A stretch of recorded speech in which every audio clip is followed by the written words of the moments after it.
My name is Aaron Levere, and welcome to my podcast. I explore the deep reaches of space and time to talk to the people influencing or influenced by knives. In an effort to unpack the rich and complex culture and history surrounding edge tools and adjacent crafts, I jump off into the abyss to talk about all things knives with special guests all the time. Join me as we reminisce of the good old days on the Good Old Blades podcast.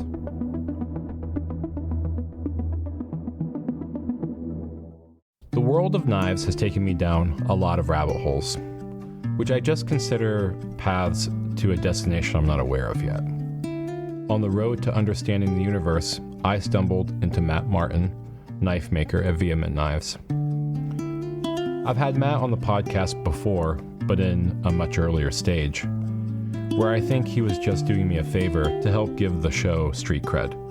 But it turned into a great conversation, a deeper understanding of him, and I'm eternally thankful to him. He's been a constant companion to me as I figure out how I want to heighten the experience of the podcast, and his critiques have helped make the show what it is. Like layers of an onion, on the exterior you might see a pierced and tatted dude who's unapproachable. But if you spend a little bit of time to deconstruct him, you'll realize he's animated, full of life, and has a big heart. If you're willing to go the extra mile, you'll see the true gem he is and the deep thinker that drives his push of the craft. I can't even say that Matt and I are peers. His skills and attention to detail is immaculate, and I admire everything he does. We're friends, which is more important to me, and I get to sit down and talk to him about a lot of esoteric topics within knives, staying motivated, thinking creatively, and discussing some of the many plagues that afflict the knife-making industry on this episode. Matt, thanks for coming back to the Good Old Blades podcast. Aaron, thanks so much for inviting me back. I'm stoked to be here. Yeah. Oh, man. There's lots that's gone on since the last time you were on. I mean, a lot of guests, a lot of time. I mean, you were in my first, 6 guests or something like that, probably. The numbers were low, and I know that a lot of heavy hitters came in and followed that. So I was like, wow, kind of rarefied air, I guess you would call it, right? Well, I don't know. You were my like a pity guest. You were just like, hey man, I need to help this guy out and get him some name on there. I mean, any part of the story, yeah, it did help. It helped out a lot. Yeah, no, I need all the help I can get. No, I'm talking about the podcast. Like your name helped the podcast boost itself in its viewership. And like nobody cares about me. Like I mean, like it's 100% one-sided on this like a professional relationship. You bolster me, not the other way around. Yeah, right. What's the saying? One hand washes the other, man. And so like that's that. And I don't know. Like overall, and we talk on the side obviously off air, but I think it's important to articulate this. On the show this is an important record, and not for guys like me, for the previous generation that you've interviewed on here, the Steve Johnsons and Gary Langleys. I mean, as if they're not still active, but I mean, these guys aren't getting any younger, and these are our heroes. You're interviewing a lot of our heroes. So to have this historical record, available to the public, I mean, just think back before YouTube, all we had was like knife forums, blade forums was the one that I was on. And you get to interact with some of these guys one-on-one, but it's so challenging to get information and backstory and all that. So I don't know, just on behalf of the knife community at large, thanks for doing this, because it's cool. I think it's cool, and I think it's really important and really special. Well, I appreciate that, dude. Kind of to that point is, oh man, there's been so many knife makers that have passed in the last like 5 years. Just in the period of time where I've been making knives, which is like eight or so years, a lot of knife makers, and a lot of those legendary knife makers. And it always just kind of like somebody passes and you're like, man, I guess after the fact, it's the same way with like stars. You just like look them up in their history and stuff, and you kind of um, want to relearn about them. And a lot of knife makers, it's like, not really anything out there. I mean, yeah, there's their body of work. Maybe you can find a little excerpt on Arizona Knife or something like that. But a lot of the earlier days in knives, well, especially the late 60s to the 90s, pre-internet, was all literature. And so the only way that you read about them is in books, unless somebody like Steve Shackelford goes through and curates a list of, greatest living knife makers, or you are able to go through and peruse magazines and read just really excerpts, nothing long form. And all that stuff, I've got a handful. It's funny, I just heard you on an episode the other day about picking up like the Bernie Levine's guide, the knife books. I have a stack of them too, from the 80s and stuff like that. And so the periodicals of that era, 70s, 80s, when these guys were hitting fame, beyond everybody started in the 50s, 40s and 50s, and then they kind of were charging that, Bob Loveless $100 an inch, in the 80s and whatnot. But those periodicals aren't uploaded into the cloud. They're not online. It's not like today when a magazine comes out and there's a digital copy available or something like that. You know what I mean? That stuff it's hard copy and hard to find. Mm-hmm. To that point, that's been kind of difficult too, is because as a knife maker, you don't know what you don't know, which I think is just true of life in general. But if I think about it, Sure. like it was talking with Bruce Bump, where I learned that cut and shoots, or dual threat weapons, have gone back a long time, way longer than I ever had any concept of, and he's a modern pioneer of modern methods and things like that, and does it his way. But the road was paved, or at least cobbled together in a way, by earlier makers, and to get that book, then I realized, well, there was a lot of really great craftsmen who were doing, like, very few but great craftsmen that were doing cut and shoots. And I never had any concept of it. And I realized how ignorant I was to assume that if I can find it on the internet, then that's basically the window that I'm, or the box that I'm painting myself in. But there's an entire universe, or like archival record of books that exist out there, or have existed, that far exceeds what's on the internet, and nobody knows about it. So Adam Savage, the guy from Mythbusters, put it best, and he said that the internet is not all the world's knowledge; it's the index to all the world's knowledge. And so it just gives you a jumping off point when it comes to research, because yeah, dude, like, and I've got I wouldn't say extensive, not like Mike Janich said, hundreds of knife books or whatever that he had around, which is insane. But I've got dozens of older knife books, and you go through there and I'm like, I've never even heard anybody mention this maker. I've never, seen any knife that looks like this, whatever it is. And so that's, I use the hardcover books to now do backwards research through the internet to try to dig up more information. But a Google search never provided, a lot of the content in those volumes. Yeah.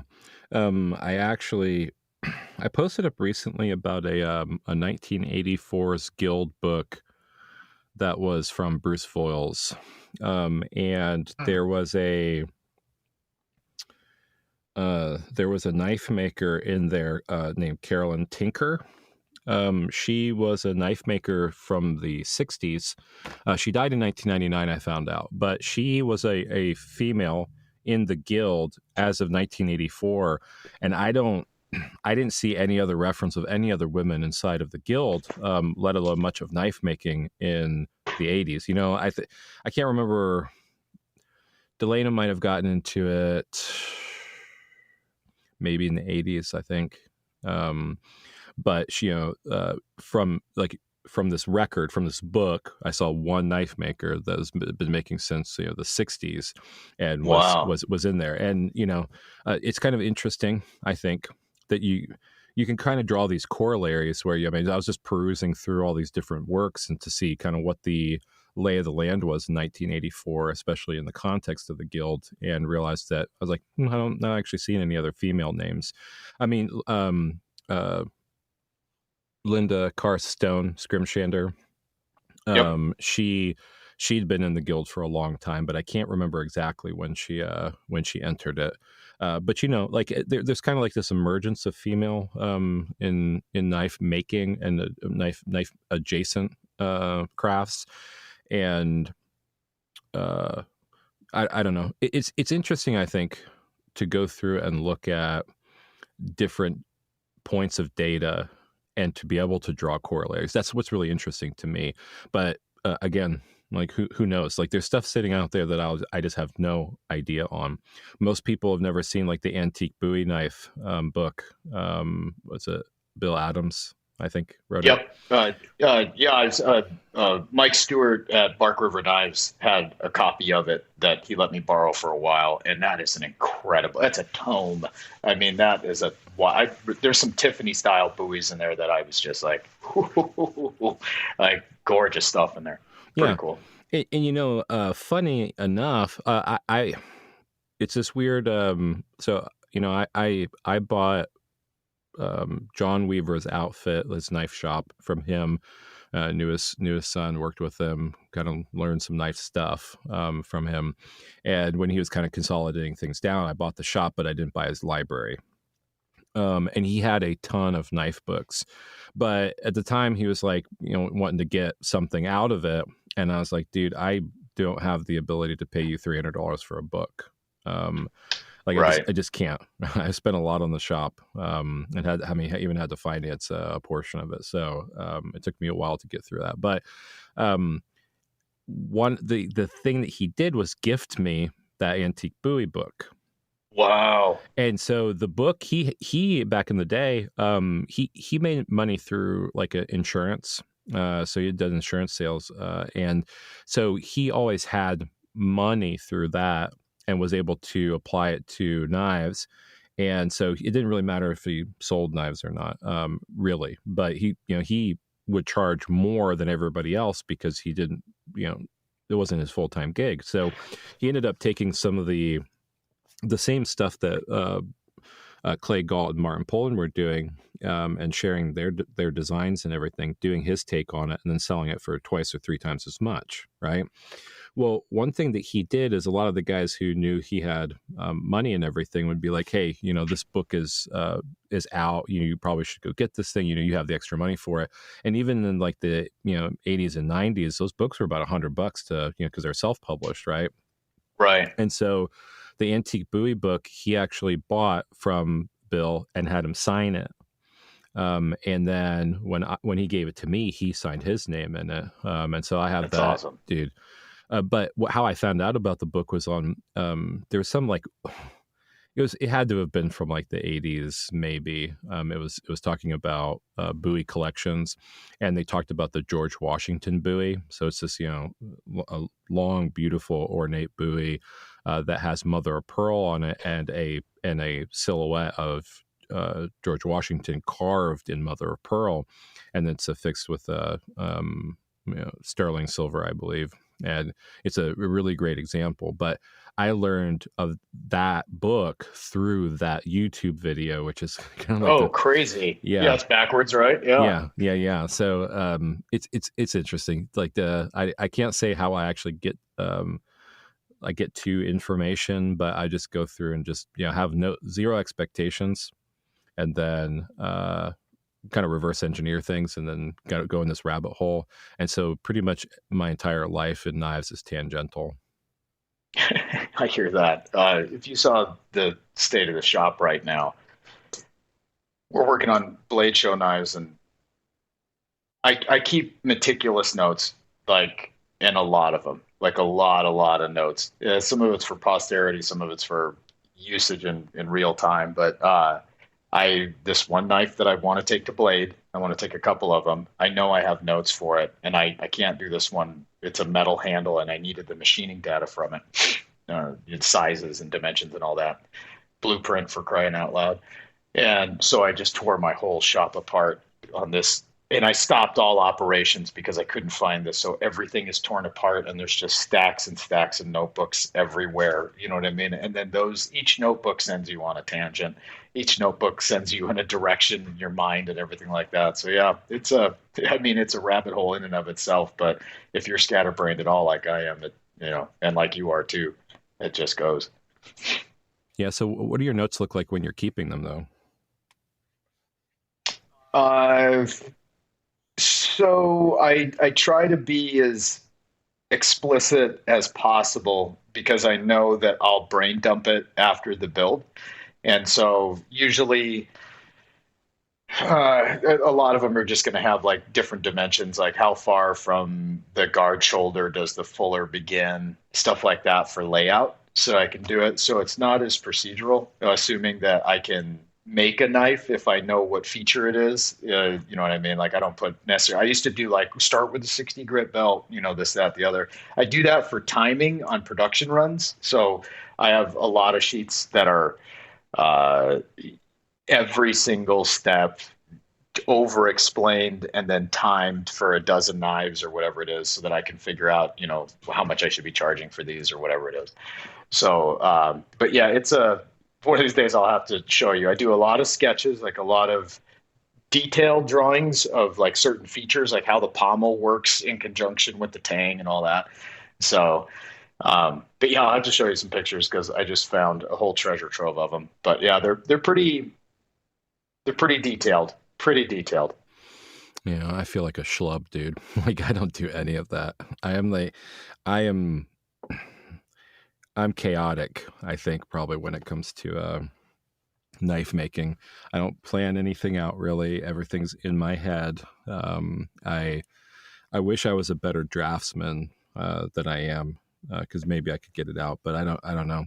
Like there's a disconnect because I kind of see things in images and movie reels in my head. Like I don't know, it's like some people have mind palaces or whatever. I'm not kind of like that. But I do see a lot of like scenarios and stuff play out in real form, I guess.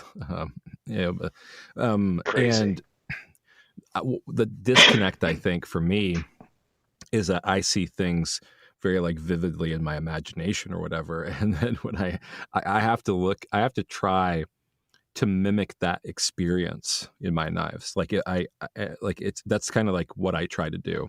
It's like whatever I'm feeling inside of my imagination or whatever's going through my head, that's what I want to evoke in what I'm doing physically. And I've never been able to take that intermediate step to draft things out and to plan that so that way um, I can actually achieve that in any other form than like the Bill O'Reilly's let's do it live. Like that's what I do. I just like imagine and then dump it into what I'm actually working on. And there's a lot of error in that trial. Do you think do you think it improves the final product because you're taking more artistic license than basically articulating your thought on paper and then trying to copy the paper thought, you know what I mean? The written down thought. Do you think that there's greater artistic license just going from your brain to steel and that in the end it comes out better when it's successful? That's a good question. Um, I don't know the answer to that because we're obviously don't have a reference architecture like drawings and things to go off of, right? So I only know my side of it. What I will say is that when I go full circle in this experience of imagining the way that I want something to look and then executing it, um, the general reaction when people see that stuff is very positive, right? Those are the ones that are usually I'm like, okay, I'm gonna send it off to Coop or whatever and get some photos taken of it. I kind of captured that thing that I did, but you know, I don't know. I mean, at the end of the day, it's really hard to gauge success or to gauge whether you nailed something or not, other than the court of public opinion, which I really hate in some ways because, the creative process is really, to me, it's an internal one. I don't necessarily want to create things just so that way I get a pat on the back from everybody else. It's mostly just for me to express it. So once that thing's done, dude, I don't care. I mean, it could be a turd or it could be a shiny one. It doesn't matter to me so much. And I think that's probably where my litmus test is, like, when I really feel like I've done everything I can with that thing, that's when I'm done. And then if people like it or they don't like it, that's kind of up to, I guess, a secondary thing. But what do they say? What other people think about you is none of your business. And so you're like, you wanted to make it, you made it, it came into this world. You know what I mean? You're like, hey, I'm done with it now. It would be great if somebody paid me for it. You know what I mean? But at the end of it, it's the creative process, I think, that trumps everything, especially when you're on like a artier project. You know what I mean? Something that gets you into that flow state that is so elusive. You know what I mean? We try to catch it out of thin air. But when you're ate up by a project and that's all you can eat, sleep, drink, think, and breathe, those are a lot of fun. And whatever anybody else thinks, like what's his name said, like Rick Rubin said, the audience comes last. Yeah, otherwise you're doing a disservice to them. Yeah, I mixed thoughts on that, at least, because I'm trying to figure out a way to articulate that idea.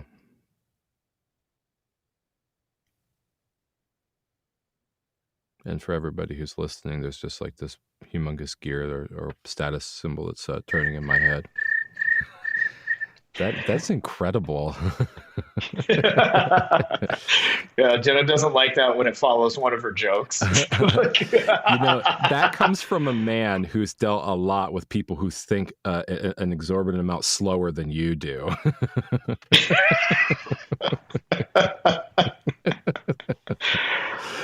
Oh my God. Yeah. Well, I think the point that I'm trying to make on that is, like, I always really like the jumping into something and imagining and creating and kind of how that feels, right? But it's also pretty exhausting. And then on the other side, right, you have this, if I've kind of been in this kick where I'm like, I want to make things that I like for sure, but I also want to make things that other people enjoy. And I'm kind of like, you do like market analysis, blah, blah, whatever.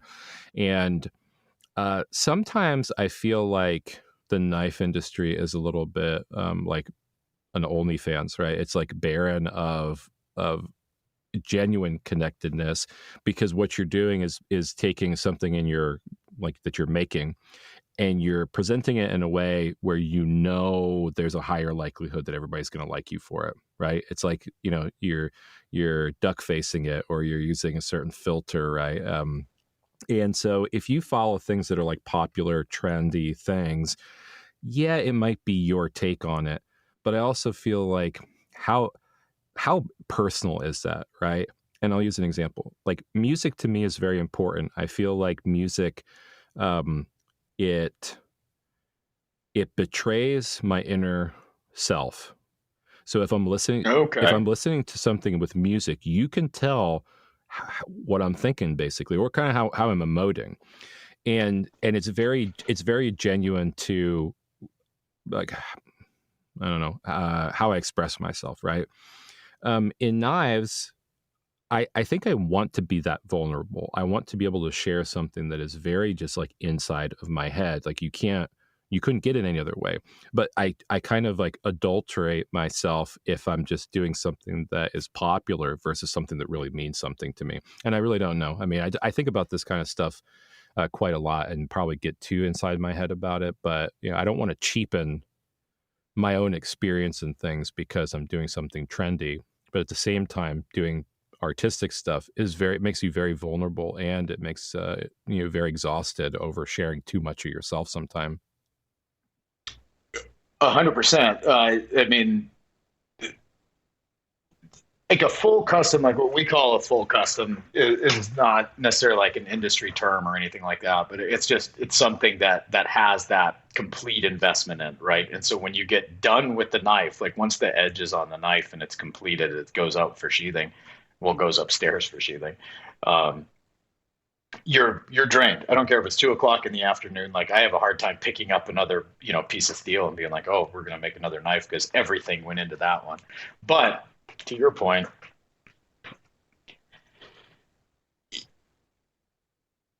we all want validation to some degree, right? And anybody who doesn't is neurodivergent. It's there's a we're communal animals as a human species. We want to be in a community for safety, right? Like, I mean, that's our caveman, early man mentality, evolutionary trait. So we have an inherited desire for validation to be accepted in the group. And you can do that with your acts of kindness. You can do that with the way you interact with people. You can do that um, with upholding your morals and values and some degree of integrity. But you can't do that with your art. You can even do that with products, but you can't do that with art. And that is, I mean, uh, it's a tightrope, right? I mean, honestly, it's more like a gangplank, when you're out to sea, like pirates walk the plank. You're just out there teetering over the sea, and this metaphor is going to fall apart before I can complete it. But um, it's a pretty harrowing feeling, and it is that vulnerability. But in doing that, you create this thing, and for the artist, it's cathartic, right? I mean, you have like this release afterwards. You're just like, oh my god, I'm glad that's out of my soul, it's out of my spirit, it's out of my head, it's out of my heart, and it's in all three Ds. And so, like, that's as far as chasing trends. Like,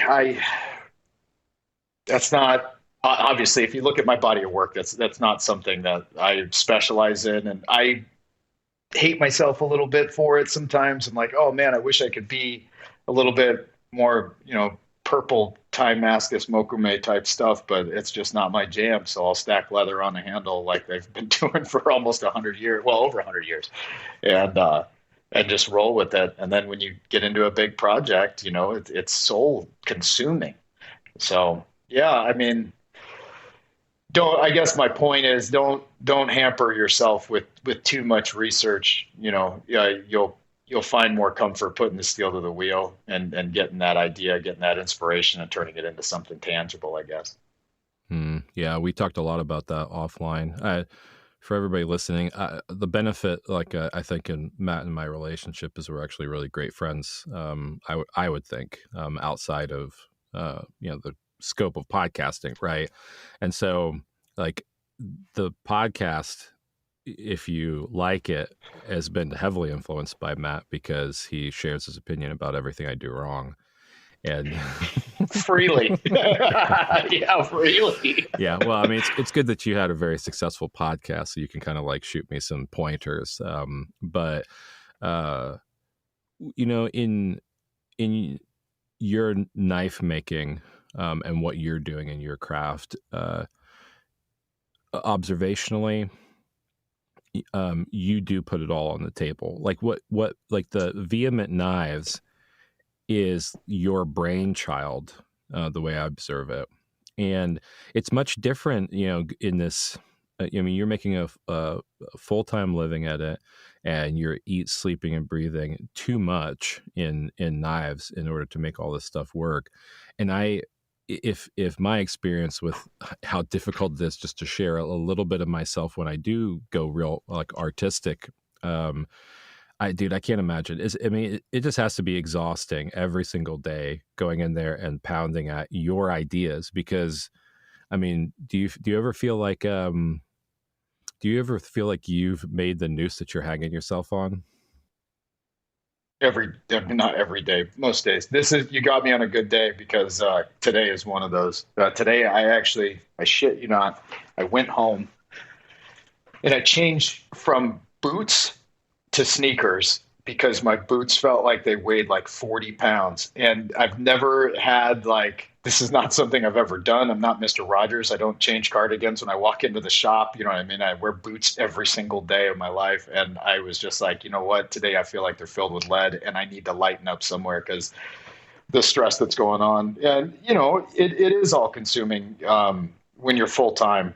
It really is. And that's, but it's also, kind of fun. There's an element to it that is a lot like a couple of kids. You know, me and Jenna and I. This is what we talk about all night, every night. You know, we go home and we don't talk about work. We talk about our business. Yeah, they're two kind of different things, I guess, when you think about it.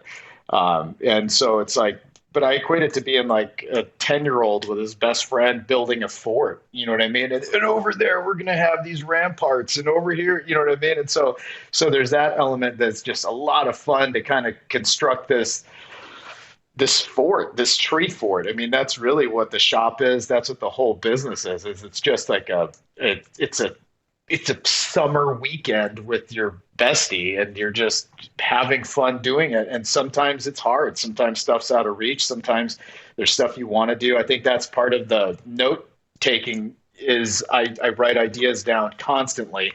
And Jen and I were just talking about it last night. She's like, you know, a lot of stuff that's come to fruition this year is stuff that we wrote down 5 years ago.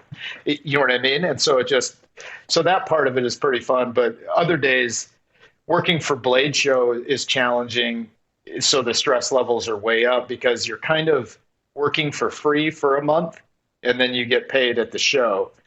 And whereas like normally I'm delivering knives, you know, every week.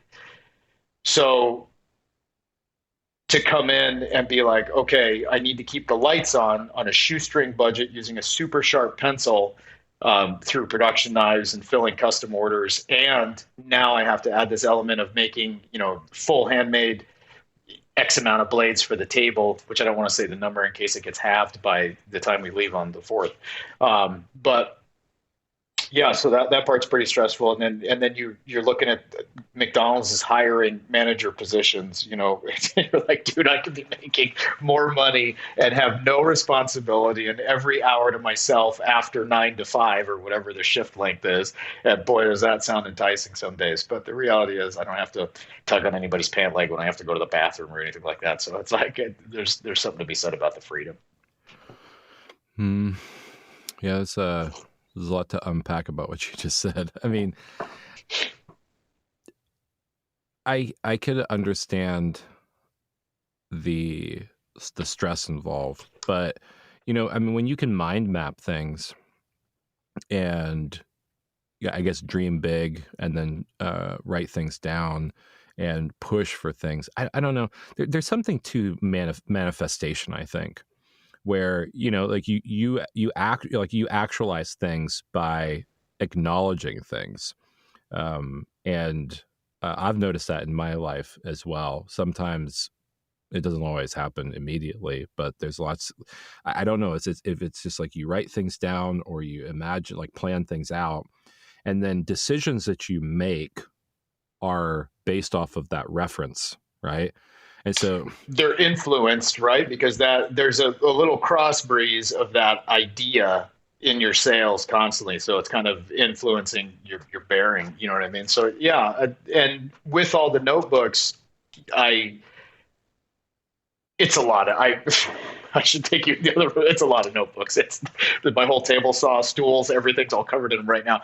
But you go, oh, there was a design I made, or there were some notes from this period. I wish they were better chronologically. I just grabbed the closest one to me, but you go through them so frequently looking for old data that you see those ideas, you see those models, you see those plans that you had made in 2017 when you're digging through them and you're like, oh my God, we ended up making this. I never even went back to it, but we ended up, making this thing or whatever. So every time you go back and reference and skim through one of these notebooks to find all your information, it's a reminder again. That thought just becomes a little bit more solid. You know what I mean? It's a little bit more opaque, and then you just kind of keep going until the opportunity opens itself to strike and implement it. Yeah, that's cool, dude. Um, I think I think the thing that I really identify with on that is honestly, knives are not that thing for me. Like I don't write everything down. Like I'll do drafting stuff or whatever. I write build sheets down when I have stuff that I need to do. It's organized in that way. It's like, you know, procedure, like how to get this thing done that I want to in one way, shape, or form. But when it comes to like ideas like that, I am very whimsy in knives.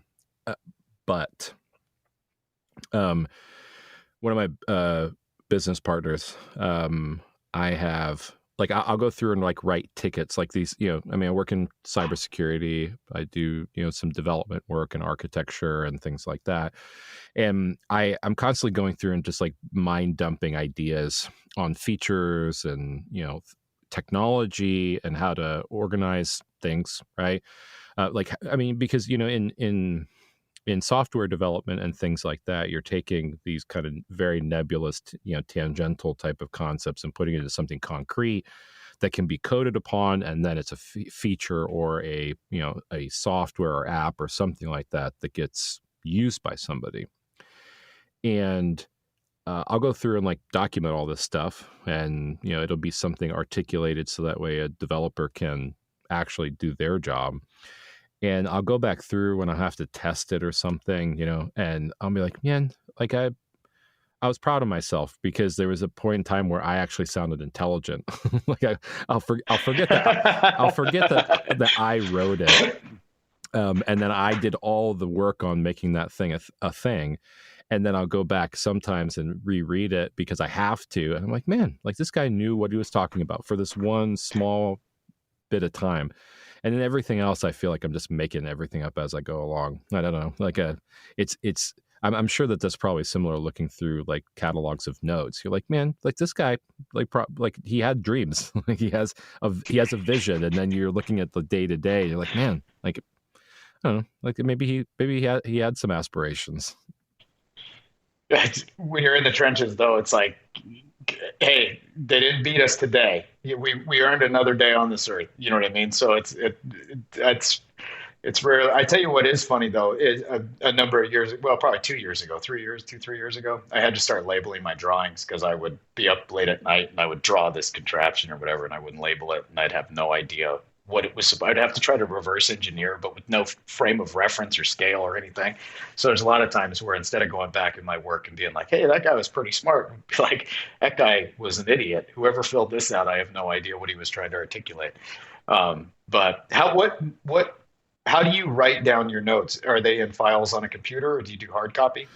The standard form inside, well, I don't know. That's a loaded question, kind of, because the answer is there's lots of different ways that ideas come to fruition in technology. Um, there's, I guess what my point is, just so we can be on the same page, my point is how accessible is it to go through your old notes? Like for me, I'm always like a crazy mad scientist rummaging through notebooks. I have one right here. So how frequently do you get to kind of take that trip down memory lane and see what ideas ended up working out in the end that you may have forgotten about from a number of years ago?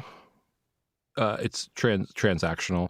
A lot of my work is transactional, right? So like I do a thing, another thing happens, right? And so I try not to get too tied down to like anything I'm doing, except how it progresses towards like the end stage of anything. And so, And then it's done. yeah, but you know, there's times, right? Like, so in writing like feature requests and things, you might start out with an idea doc or something where you're trying to like mind map. I don't know if people use mind maps a lot outside of IT, but the idea Is it like brainstorming?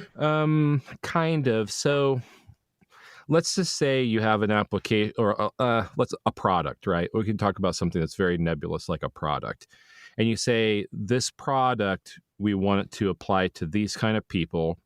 We want it to have these kind of feature sets. We want it to use these applications on the back end. And we want the output to be these things, right? And so you're always looking for what that journey looks like through a product or an experience of sorts, right? And mind mapping is a way to put little thought bubbles around what that flow chart looks like from start to finish, Oh. and all the interconnected pieces of it. Ideas a lot of the times will start out in this mind map where you're kind of just dumping like, well, how would I want this thing to look? And then you kind of build, some basic flow diagrams around it, like kind of what leads to what data are you supposed to get from where, and then when you get to the point where, like, so after I've done all that stuff, I start to develop out the granular problem statements for, okay, so this is the system, these are the components, this is what we want it to do, and you build what are called tickets around user stories. So a ticket is basically a ticket can like exist in a lot of cases, or a lot of scenarios, but it's basically kind of like, you have a ticket for food, right? You want a chicken fried steak and gravy and blah blah whatever. But this is the same, like a ticketing system like Jira or something, and you create a ticket, you name it something, and then you just dump whatever is in like wall to wall you need to do on this one thing. And so a granular problem statement is saying, like, we're going to do this thing. These are all the things that I've already mapped out. Like, you fully articulate it. And maybe sometimes you put in like code snippets or pictures to wireframe things out. And so there's a progression. You go from nebulous idea to structured idea to tickets to execute the idea. And then at the end of it, you can test individual components. And after that, you say, in your user acceptance testing, basically, is, so what was the sum total of that thing? Let's take this idea that we created in this mind map, and then let's look at what was actually developed, sum total, and then did we achieve that thing? And that's kind of the full cycle of it. I mean, that's not that dissimilar from knife design as a whole, right? I mean, if you think about it, so you have inspiration. You played a video game, or there was a motorcycle you liked, or you were on a hike and got a texture, inspiration, influence, or whatever. And so then I should say will develop a character, right, in your mind, like who carries this knife. And it's not the crowd at large. It's like, who am I in this context? If you want to take like the zombie apocalypse or a World War II spy or whatever it is, you kind of develop this character, and then you're like, what would they carry? And then you swing for the fences, kind of like you were saying, like you brain dump all the features that are critical to expressing this idea into like a concept drawing, which is rarely to scale. I mean, they're written on the back of receipts, they're written on napkins, you know what I mean? They're just sketches of the knife, just in conceptual form. And then you start boiling that down, and you can definitely see, like with concept cars, you can see where the original artistic thinking was in the drawing and how it translated to real life. But like you alluded to, some stuff got left on the cutting room floor because it was impractical, or it was mechanically prohibitive with any sense of being able to complete the task or whatever. And so it's really not that dissimilar in all reality from any kind of designing, I would assume. If you wanted to make a hang glider, who's going to be using it? You have to design it to interface with that person, and what do we want it to look like? And, on and on it goes until the very end. And you realize that, in best case scenario, you get like a B plus from concept to reality. And worst case scenario, it looks nothing like what you dreamt up, and you throw it in the bin and you start over. Yeah. So when you're designing things and factoring, like outside of business, but we're talking about like knife design, do you try to look at the body of your work, like the sum total of what you're trying to accomplish, and always tie your designs back to it? Or are you trying not to be derivative? Or kind of how do you decide when you're doing something new, what context that has inside of your business? When Hmm.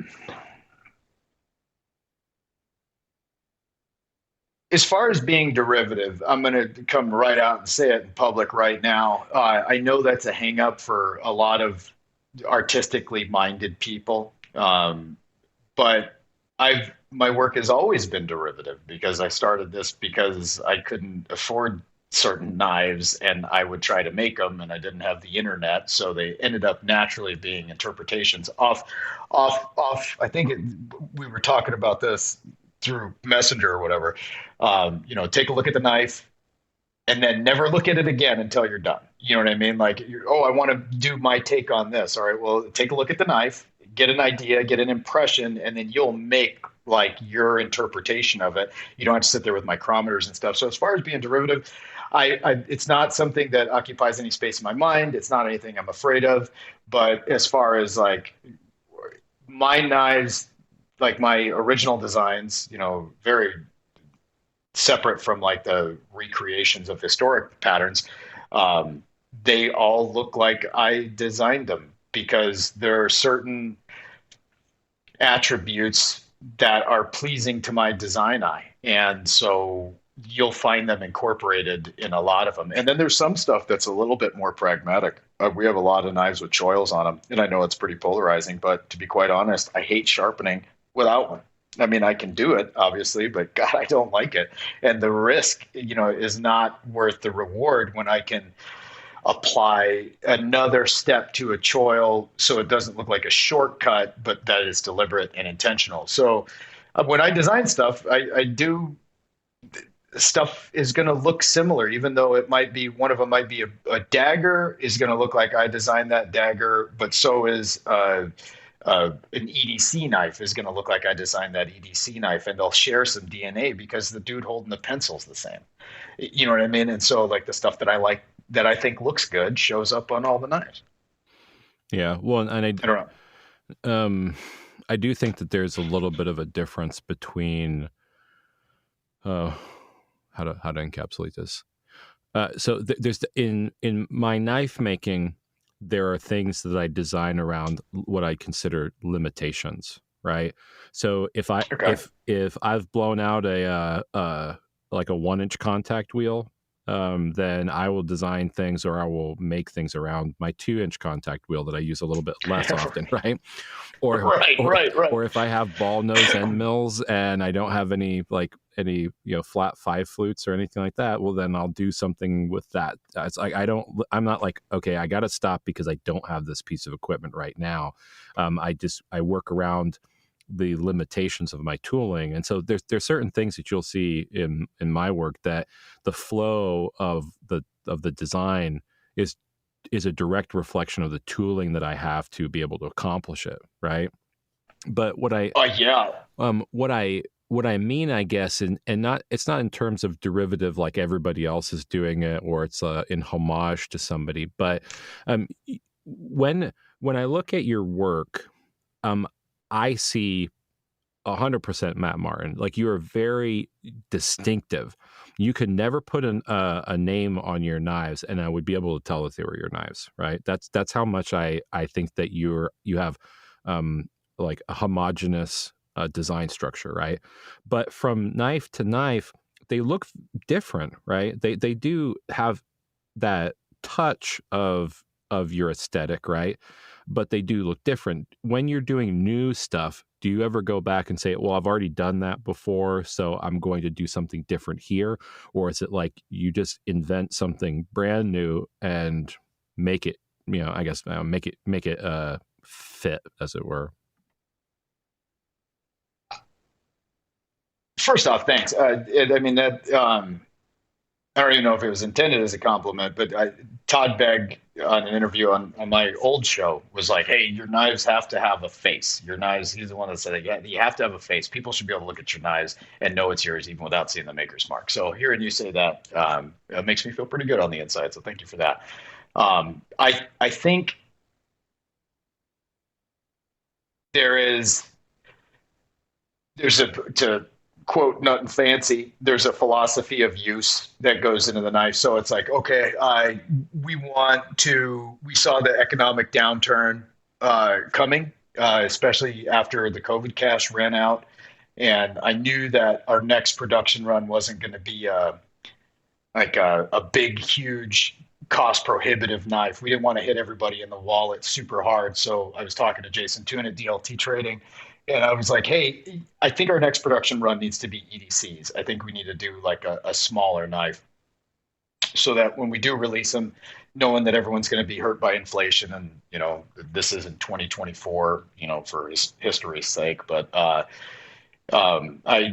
I said we need to make an EDC. Well, I already had, our Grunt model or the Grunt 2.0, that's been iterated 2 times now. And I didn't want to do like a Grunt 3. So what were the issues that I had with the Grunt from a manufacturing standpoint, from a user standpoint? It was a very popular model. It's still very popular. It was never my favorite personally. So I kind of wanted to knock some of the edges that I had with that. So I started with the concept of like, we need an EDC knife. And so how do I design an EDC knife that isn't a Grunt? And so, that's kind of how that happens. So if I take a knife, whether it's a character build or whether it's a functional concept like a bushcraft knife or something like that. So that's the fence that I'll put around it. And I'll be like, well, this has to be used in this way. And how do I problem solve for ergonomics? How do I problem solve for material consumption? How do I problem solve? So all that stuff goes into it. And then because I have a pretty deep toolbox, but it's still a finite toolbox as far as design cues go. Those things will get interspersed as appropriate in the design. So it really starts off with like, what's it going to be used for, or what is the message I'm trying to convey, or who is the audience that I want to share this with, and then go from there. So yeah, I don't know if that answers your question, but yeah, that's what I got. Yeah, when I ask questions, I have no intention of getting a particular answer out of them. I just want to hear from your mind. So Gotcha. I'm not. Hey, listen. The good thing about asking stupid questions is when you get brilliant answers, you can just take it for what it is. Right. Whatever keeps the show rolling. Yeah. Well, I mean that all makes sense. I don't know. I think there's a lot to unpack from even that, right? Because I'm going through this thing right now where I've never really done drops before, right? I'm not a drop culture type of guy necessarily, and I find that I have a design. I know that it works pretty well. It's functionally sold pretty well for me. Now I'm going through the pencil pushing side of figuring out how economical it is. So like when I do it in a number that's greater than probably like 5 or whatever, how does that affect price and whatnot? So I've found that as much as I'm liking the idea of creating this drop thing, I also really hate it. And it's not like I like okay, I don't know, you make 20 knives, like what all am I going to do different? It's like I'm trying to take the things that I really like about making knives for shows, and applying that to what I'm going to do with the drop. But then I have limitations, like I can't put on $45 or $50 scales, because if you want to sell a knife for $350 or so, a little EDC knife, you can't put $50 scales on it. I mean, it blows the design and like the intent of how you're introducing the market out of the water. Are those things like when you're actually doing all the numbers and everything that you think about a lot, or do you just we're not very exotic. Yeah, we're not very exotic. And as far as like drops and production, because I'm a gallon gun of ideas, I change like the wind constantly. I'm like, oh, here's the next big thing. We're going to follow this vein. And I'm in one of those transitional periods right now. So it's like, answering your question directly, when it comes to production, because we run black, green, and natural micartas on 99% of everything that goes out the door for, production knives, They don't get super exotic. So I don't really have to factor that in. I know my material costs. I know everything, to the T as far as that goes. And to circle back to something that you said, when it comes to kind of doing a cost analysis on it, you really got to make like five of them to even get an idea of the techniques. Because if you make five, like just make five of them before you do a cost analysis, sell them when you're done. Um, then all of a sudden you're going to be like, oh, I noticed if I actually use a tool rest here and a small wheel, I can get into this contour really quick. And maybe I don't need to go 60, 80, 120, 220, 400, 600. I can go, 80 grit, 220, 600 and be done. So you'll hack out and hash out those efficiencies as you go. And it's too abstract to be ahead of the curve and hit it, because you'll end up kind of stepping on your own feet a little bit. And that's from personal experience, to be sure. Your mileage may vary on that. But as far as other, like when I do small batch production, not production, but when I do small batch for like shows or something like that, and I want to introduce a new model. So I'm going to bring 8 of them, right? Or 6 of them, whatever. I am absolutely guilty of this. In fact, I just tripped across it in hard copy again today. Is I will blank out 6 of these knives. This is the greatest thing since a pocket on a shirt, man. This knife is awesome. I can't wait to bring it to the public. I've blanked out 6 of them. They're perfect. Everything looks good. Surface ground, heat treat. And I go to do bevels, and I bevel 2 of them. I bevel 3 of them. I'm like, these are cool. It's starting to kind of coalesce and refine in, with bevel height and all that stuff, so that the design is not so visually assaulting. And then I get bored. And as soon as I get bored, I immediately bust out a Sharpie and I start screwing with the profile, and I'll make like an A, B, and C model. They'll be like, what was a clip point now is going to be a drop point. And then now I'm going to do like this Recon Warrior sway back is the example I saw today. So even just doing like 5 or 6 knives, I get bored, and I'll start iterating the entire design profile, like completely just blow it out of the water. So hats off to you if you want to kind of do the production thing. But in this current state that I'm in right now, I'm leaning more towards like, man, it feels good to just make like a full custom, like just an idea to steal, make the hell out of that knife and call it good, versus trying to make more of them, which is in contrast to the drop culture that's going on around us. Although I do think that bubble is going to burst as the economy gets tighter, discretionary income goes down.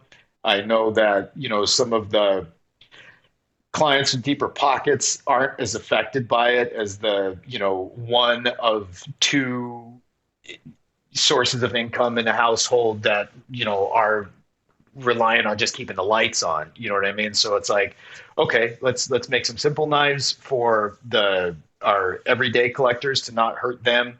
And for the guys with deeper pockets, air it out and know that you're still going to get your money out of it. You'll get compensated for the time and effort you put into it. Because honestly, that's what this whole venture is about, is how do I exercise creativity and still be able to put gas in the Jeep, or, get stuff for my daughter, make sure that every opportunity is available to her. And I tend to really beat myself up for not being a soulless businessman, even though I know the answers, I know the processes, I know what I can do to like get a leg up.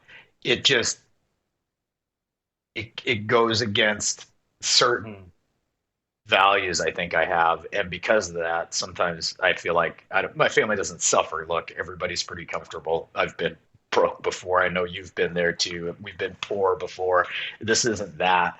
But there is a point where it's like, man, I wish I just had the mindset to be able to just do it from a business aspect. But the reality is, it's a little self-indulgent. But like, how can we survive comfortably off this creativity and this experience of making stuff, of creation? You know what I mean? Without being too arrogant and saying it that way. But yeah. So for you, obviously, we talk about this off air. I'm just like put the seal of the wheel, man. Take your ideas and make them happen. For anybody who's listening, who's like on the fence and like trying to get that, well, I don't have this 22-inch contact wheel. I only have a 10-inch contact wheel, and that's never going to do. Don't get too wrapped around the axle and the details, because trust me, uh, if you want to make it, you'll make it with a drill press and a hand file. You know what I mean? Like if you want it bad enough, you'll make the entire thing with a Dremel. And so there's really no barrier to entry when it comes to that. Now, when you want to make it for a business and you want to make money at it, that's when you have to start looking at things a little bit differently, or you have to, not want to, but you have to. Like survival relies on efficiencies in the shop, mechanical efficiencies and stuff like that. But when it comes to just like creating, I'd way rather make, I was just going through this today. I messaged you, for crying out loud. I was like, I'm at the point now, I'm so far behind on my blade production schedule, as I'd rather invest myself wholly in 4 like full geeked out knives, like every feature I can throw at it, than have to try to muscle through 20 knives that I'm already bored with and I haven't even profiled. And so, you know what I mean? So that's, each little endeavor is fun in its own way and has problem solving, but yeah, that's kind of where my head's at currently, I guess. Yeah, the 7-year itch that happens in about 30 minutes. 100%. Yeah, 100% of the time. Yeah, I struggle with that, dude. I struggle with getting bored. I brought it up with Paul Luska in an episode I just dropped, where it's like, when I was working in corporate America, it takes me a very short period of time to realize how much I dislike something. Right. So like, work for a new company, pretty well can tell within 30 days whether I really want to be there or not. And then the rest of the time is just how beneficial it is to endure that thing. So, I'd quit companies after like a year, 2 years, maybe. But I was like, like I don't know why I should spend my life widgets in boring dead end jobs with people I can't really work with and whatnot. And then there's other times when you're like, meh, I could work with this. I could suffer because it works, right? And it's not really that much different with knives. Like for instance, you make a $300 or $400 knife, but if everybody wants it when you're making it, right? Like if everybody will buy what it is that you make, then you have to look at that in its sustainability model, because there's things that you can do with consistency. There's things that you can do with money that comes in the door that is regular, versus in this feast or famine culture of artistic expression. I will make something, I'll take it to Blade Show, I'll try different things out, like whatever those things might be. And then it might be a total flop. And then I got to put it up on the website. I got to like hustle it around and everything. And then sometimes like there's a portion of my knives where they sit for a little while. And rather than me sit and just keep kicking that can down the road and have them on the table, I'll just give them to somebody. Because nobody will not enjoy, I know this is a double negative, but nobody will not enjoy a free knife, right? 100%. And for me, like there was a situation where I made these knives and I put this finish on it and everything. There's some of these palm knives that I've been doing, and I don't think that the finish that I put on it clicked with some people. It's that Rorschach finish that I started doing, which is basically just a poor man's tiger lips, right? And lots of people liked it, but I don't think the price point plus the combination was where people loved the finish beyond the price point, right? And you kind of, I don't know. They're sub $600 knives when you have to fight over $300 and probably sub $700, right? And so there was this kid at this knife show, and his daddy had gotten this little sub hilt knife, and that was basically what he wanted it. I think he came to the show specifically for it. He ended up, using his savings or whatever to get it. And his son, maybe he was like 10 or so, was admiring my knives, really liked them. It was a perfect kid size. And his dad was taking pictures of the knives because he was like, I really like this specific one. Well, the kid was kind of oogling it. And his dad was like, when I get working again, we can, I guess he was switching jobs and when I was a crane operator. And he's like, I'm going to be working in the oil field and everything. And he's like, when things are kind of stable, we'll get back to it. And I want to reach out to you and, take care of my kid. And I was just like, I spent the entire day seeing people, walk by these knives, pick them up, ask me really great questions, but nobody loved what I did as much as I saw the kid like that thing, right? He was like infatuated with it. And so I picked it up in the certificate of authenticity and just put it in his hand. I was like, here you go. And his dad was like, what? And the kid was like gobsmacked over it, right? And That's awesome. And his dad was like, "Are you for real?" He's like, "I'll definitely be back." Which, I mean, I don't expect a reoccurring customer for generosity, right? But that's not why you did it. Yeah, no, it was because that kid.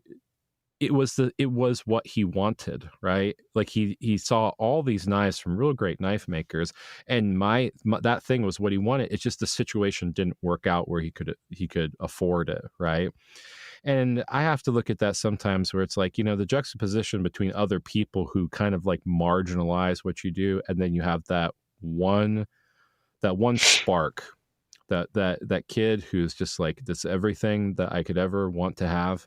And you're like, dude, why can't you have it? I wish that people would have been like that with me as a poor kid trying to like, collect knives and stuff. And so he was like, he said thank you, and his mouth was kind of open and stuff. You could see that he was just trying to like, take in what was happening to him. Process it, right? And then I said, well, are you going to shake my hand at least? And he just put his hand out and said thank you. Oh. And then he ran off to talk to his mom, and his dad was even like, I don't even understand what's happening here. And to me, dude, that's what I want. Like I want to like,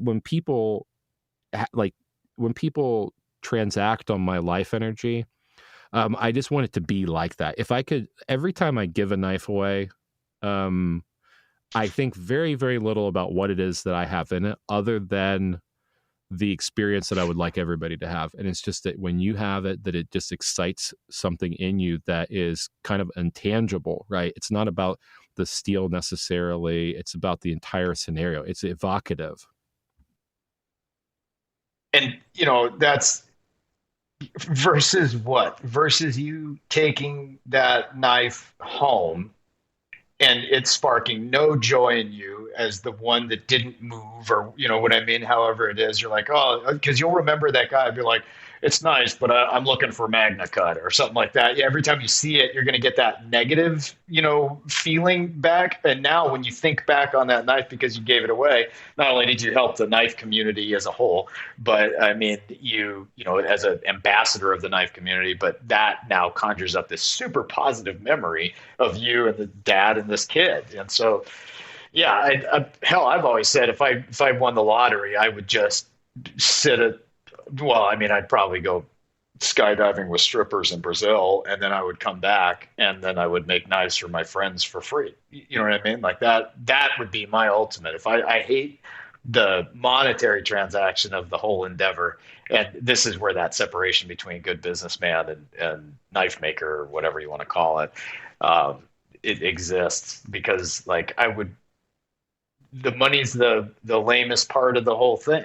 It's that experience, that handing, hey, check this out, man, here's your new thing that I spent all of my life energy on to create for you, and it's going to be around longer than both of us, and they get excited, and that makes you excited. And with the exchange of money, it cheapens it, you know what I mean? It just kind of becomes a thing. But I have to do it to eat. I have to do it for the family so they can eat. Yeah, I'm reminded of like when I first joined the Knife Makers Guild, the provenance of the organization was all I cared about. Like being in that group of people that's just like behemoths in knives. That's just what I wanted, right? And as you get into a group or a guild, you start like peeling back the onion, and you see the politics and the history and everything, and you're like, man, I don't really know that this is worth it, right? But that's the thing. The juxtaposition is that like the business side of me says I want to distance myself from drama. I want to distance myself from group think, I want to distance myself from negativity. And I mean, the guild has no shortage of that in some ways, but behind every knife maker that's doing things for business is the knife maker that is handling that first knife. Like whatever it is that sparked them to where they are today, every knife maker has that behind them. And you just slowly kill your soul in the day to day, right?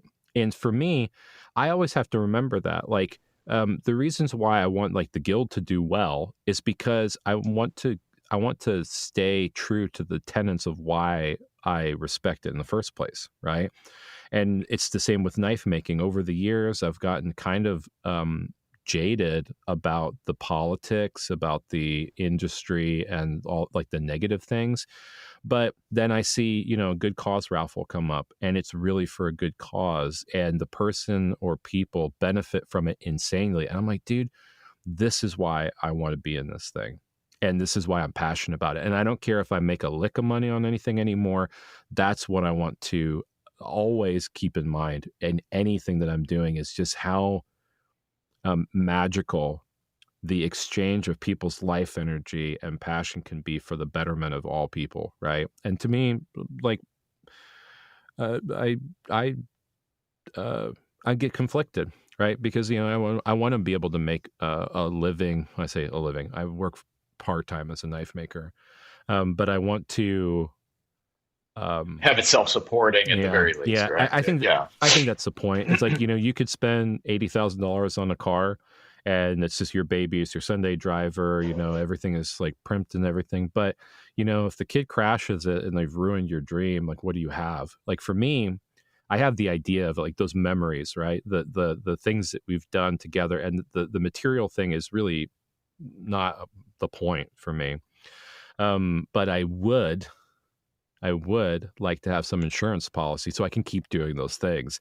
And Right. I recognized that when I was spending like thousands of dollars going on to knife shows and traveling and everything. And I'm like, dude, like nobody, like my kids, they kind of, indifferent about the knife show itself. They like going to like the beach when if we go to Atlanta, we go to the beach for a few days or whatever. But my wife is like, The road trip aspect uh, more than the show specifically. yeah, yeah. And sometimes they like the shows. Like they've learned to like the culture too, right? But then I realized, it's like $5,000 or so traveling and doing stuff, try to fit everything in. Or I could just take my family on a really kick-ass vacation somewhere and just have all of that. Like have everything condensed down to that time and spend that money on building memories instead of building kind of like the fun dopamine with the shrewd business, right? And so I don't know. I felt bad and conflicted about knives and knife making and what it does to my time. And then I've also realized that it's building character to some extent in me and in my family. So I can't really say it's kind of like a, a, a um, a double-edged sword. Funnily enough, to use a knife term, it's a double-edged sword sometimes. Well, you had mentioned that there's something in all of us that is some commonality, even if we can't put a fine. And you've done a great job on the show exploring it and asking people, but there's something more than well, my grandpa took me fishing and he always had a knife, and you know what I mean. There's something more in this vocation that draws us all to it, and you're muddying the waters with logic. You know what I mean? And so you're like, is this a logical pursuit? And you're, having to balance your time schedule and stuff like that. And so, but there's something that's drawing you to it. So, I mean, it can either be a ship in a bottle or it can be an obsession. And I'm a firm believer that every man needs to have a ship in a bottle. Everybody needs to have that one hobby that they do that doesn't, there's no net sum at the end of it other than your mental health. You know what I mean? So that's hobbies. Some people golf, some people do F class precision shooting, with no expectation of making money on the back end for their investment other than their mental health. I think golf is probably a bad example because I think that sends people into a weird mental spiral. But yeah, I don't know. take a long introspective look and be like, am I being called to this? You know what I mean? In order for something to be a calling, it must call to you first, right? Before you follow the siren song. Are you being called to this, or do you want to do it? Oh yeah. Well, I mean, the short answer is, and I I don't need knives at all. Like I need no part of it. Right. It doesn't do anything. It doesn't do anything for me in terms of, um, I guess, filling the bank. Right. It doesn't fill the coffers of like monetarily. It 100% makes me just feel good about it. It's very philosophical. I love the people. I like the generosity. I like the fact that it's something that is, even though like this weird social media cultural like push to demonize knives as more than tools, like they're weapons, and everybody's going to mass stab everybody.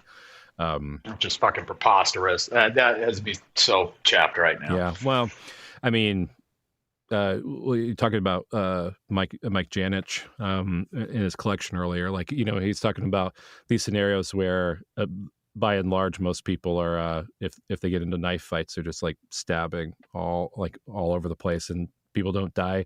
Or if they do, it's like for after a long period of time, people wonder why. You get stabbed 70 times, or how somebody could do that. And it's like, well, it's just because knives are very ineffective, and unless they're in the right hands, or you get a glancing blow. It's like the luck of the draw, right? I'd much rather be 26 half-inch deep stab wounds. You know what I mean? Right. One of them slipped between a rib, and that's the whole.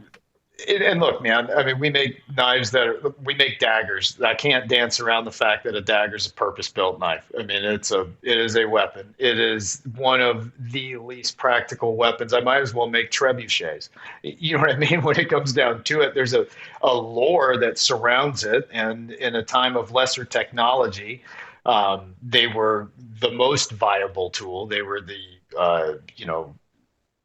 the Mark 18 of the day, a close quarters weapon, but they've been so superseded that we kind of make them to be appreciated. The same way, look at the whole nation of Japan. You know what I mean? You're not allowed to own a sword unless it's a historic relic, even though this is a dyed-in-the-wool weapon, especially pre-Edo period. So that whole, not to get too far out on a tangent, but that whole thing is just, I can't believe that we're even garnering the attention of the powers that be. Because I know it's just, somebody said guns and then comma knives. And you could probably speak better to this from a technological standpoint, but that is probably some sort of tag, meta tag. I don't know if they still do that, but it's some sort of thing that their little bots can search out. Are they a knife company? Knife is in the line. Hunt them down and eradicate them. But I think it was more of an afterthought than it is a scourge on humanity. People who make knives, and you're talking about some of the most creative people in the world. Like, I mean, how nefarious is, if he were still alive, would Buster Warinsky be for making, the King Tut dagger? Come on, you know what I mean? Like, come on. Yeah, I would definitely be stabbed by that thing, and I'd be okay with it. Mm-hmm. Yeah, I mean, when it comes to algorithms and things, it's mostly like, I guess it's a difference between being a Republican and being conservative, right? Like some people really hate Republicans and some people really hate conservatives, but you can hate Republican but not be so off-put by conservatism, because they're two completely different things. One's a party, one's an ideology. And I think it's the same. Right. It's the same way with knives. Like, yeah, there are some that, like, I could kill you with a rock. That's not the point. That's not like, it's not more of a weapon. Yeah, or a pencil. You could be like Grosse Point Blank and use ballpoint, right? Yeah, right. But I think that the reality is that we're suffering in some cases to, you are the company you keep, and there's always been a walk that knives in general, but knife making and custom knife making has taken, along with firearms. And because of that, you also have the tactical culture of things, and you have this black guns like the ARs and things like that are much maligned, and then you have everything that touches that, right? So I mean, we I guess culturally, like the zeitgeist can't separate the fact that that the bad things that happen inside of this, inside of society, are not necessarily a reason to stop embracing or allowing certain things to happen, like responsible gun ownership, or knives, or things like that. But you still have to deal with it, like, and so, like, I don't know, I guess, like, to my point though, is like, a kid's journey, I mean, it might be something that is short-lived in our lifetime, where a kid's journey through utilitarianism is to have like a knife, right? And for that to mean something, it's a rite of passage to have a tool that you can cut things with and whatnot. And that, because everybody's going to be like, well, I mean, my 7-year-old is not old enough for a knife, and then my 12-year-old is not old enough for a knife, and then my 18-year-old is not old enough for a knife. And it's like, okay, well, why are we even using knives anyhow? They should be by trained professionals. Like, so let's just put them in the butcher's hand, and like they can do everything for us. It's like, okay, and that separation from life to living, you know what I mean? You're just like, come on, man. Yeah, that's it. Yeah. The other thing is, what does the data say? Like, how many people have been assaulted? We're going to go with the broader part of the pyramid, not had their life ended, but how many people have been assaulted with a $500 custom knife? And I mean, that's a pretty bare entry. You know what I mean? I bet you could count them on 10 hands, or 10 fingers, on 2 hands, in the last 20 years. You know what I mean? So it's like, where is throttling? I mean, because a lot of stabbings involve kitchen knives, screwdrivers, you know what I mean? Like, whatever sharp implement, box cutters, you know what I mean? Stuff that is not viewed through this, lens of nefarious acting. So can we just get them to stop lumping us together with criminals because we don't make implements of crime? Because I think that's what it's all about, right? I'm not going to overthrow the government with one of our Raven EDC knives. Like, come on, you know what I mean? So it's like, there's no crime being committed at this tier. There's no crimes being committed at the $300 tier. You're going to see crimes committed at the $10 tier and the $5 tier. You know what I mean? That's where it's at. So, and those aren't the guys on Instagram showing how they make their knives. Those are the stuff that are imported on a boat from overseas and sold in a liquor store or a gas station. So they're not throttling anything. They're not stopping anything. They're just silencing artisans and craftspeople. Yeah, I didn't hear anybody complain about Ford's white Broncos when all that stuff went down. It's like, like, knives are not really infamous. Like, nobody's saying this person killed somebody with a Ginzu. It's like, right. Not since West Side Story. You know what I mean? That was it. And if you look back historically, that was a big political platform. I think we may have even talked about this before. That was a huge political platform to stand on. Was these flick knives, these switchblades are killing kids on the streets. They're the toys that can kill, was the name of the article, right?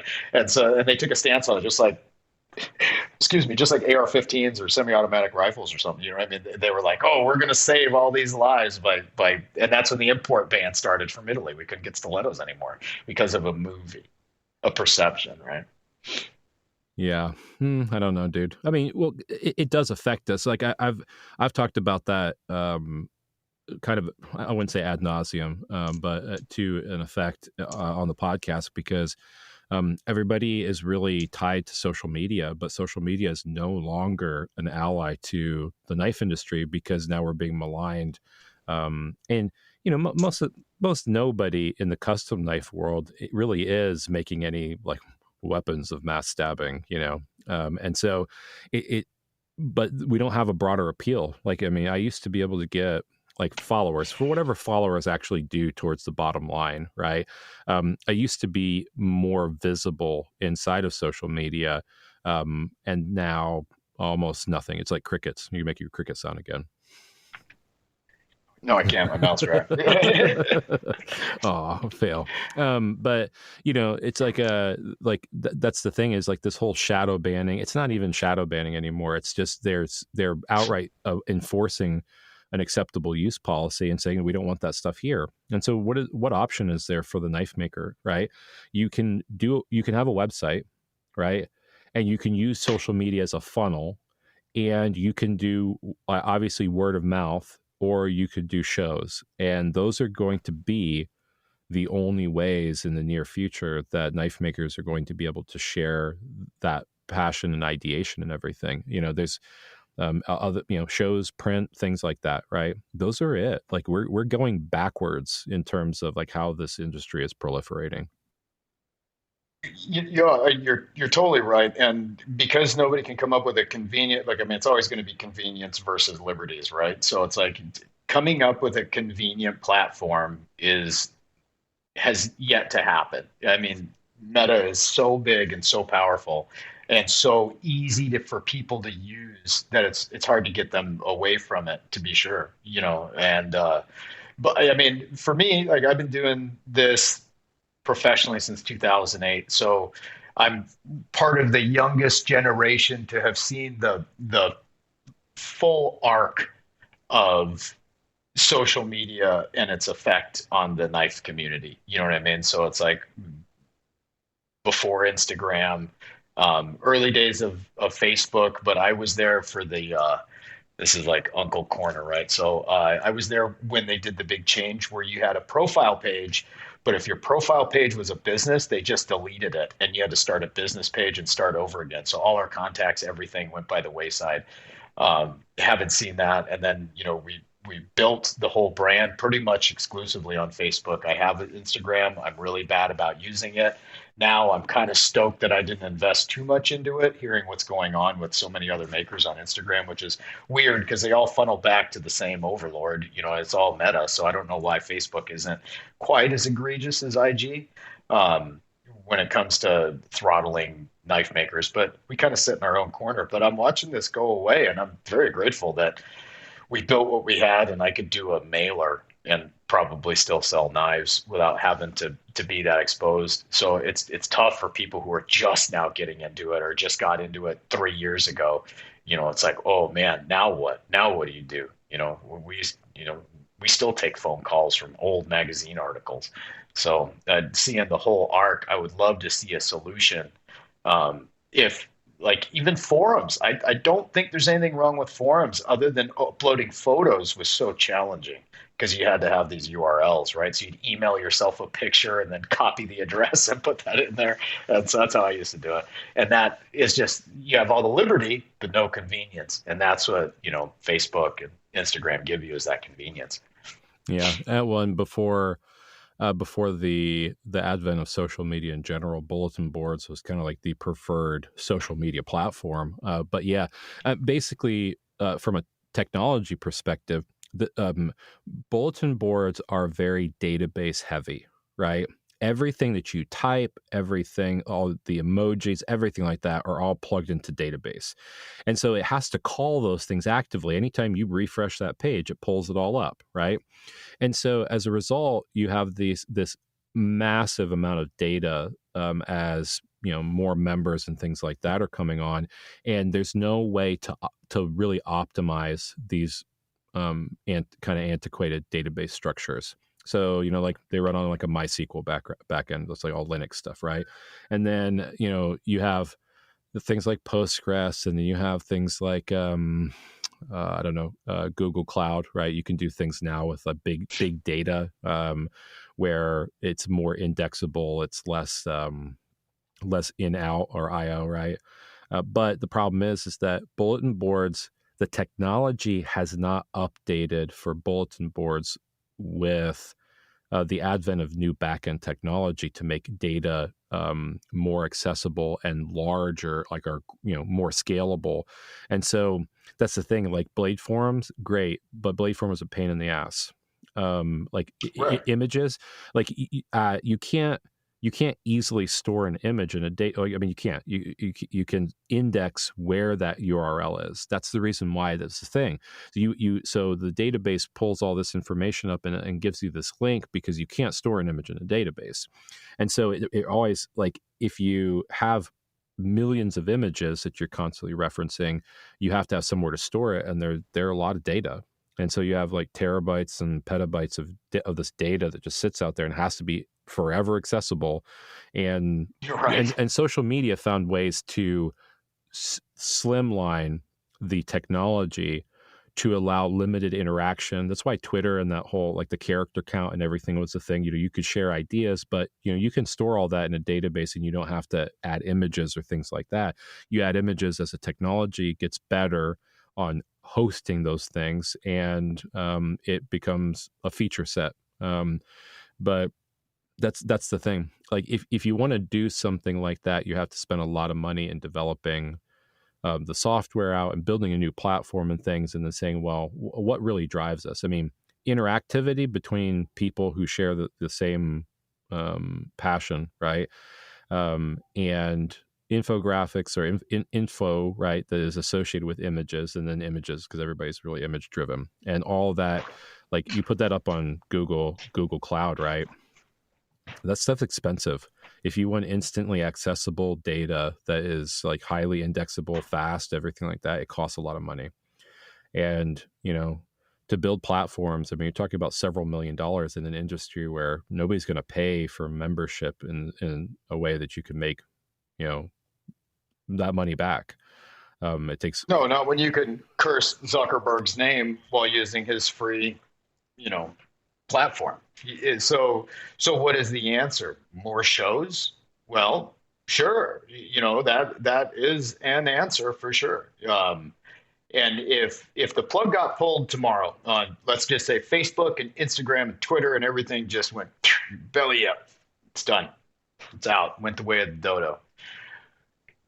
The biggest thing is the culture building, and the culture building is the brand, and the brand is where the value is. You can have, some of the greatest knife makers in the world, if they're total a-holes, and they've got a very limited clientele that are willing to look past that. So you have to have like this culture building experience, this place where people can understand your values, and so that they can decide whether or not they align with them, and thereby decide whether or not they align with the brand. And if social media went away, we'd have to go analog, and that's more shows. But the show circuit would have to grow to meet it, because you're going to have all these knife makers now that have all this inventory and all these products and no way to sell them. So there has to be venues. So I think we'd see more regional shows pop up, and maybe even some of them grow beyond 20 tables. Mm-hmm. I think because that's the way you're going to get everybody in Ohio together to slap hands and check out knives and talk with each other and be like, this has been a great experience. And then you're going to go to Nebraska next month, and you're going to get all your supporters in Nebraska together to meet each other, but they don't know each other. That's what social media does also. You have Jim and you have John, right? And Jim likes your knives and John likes your knives, and Jim and John interact with each other online and decide that they like each other too.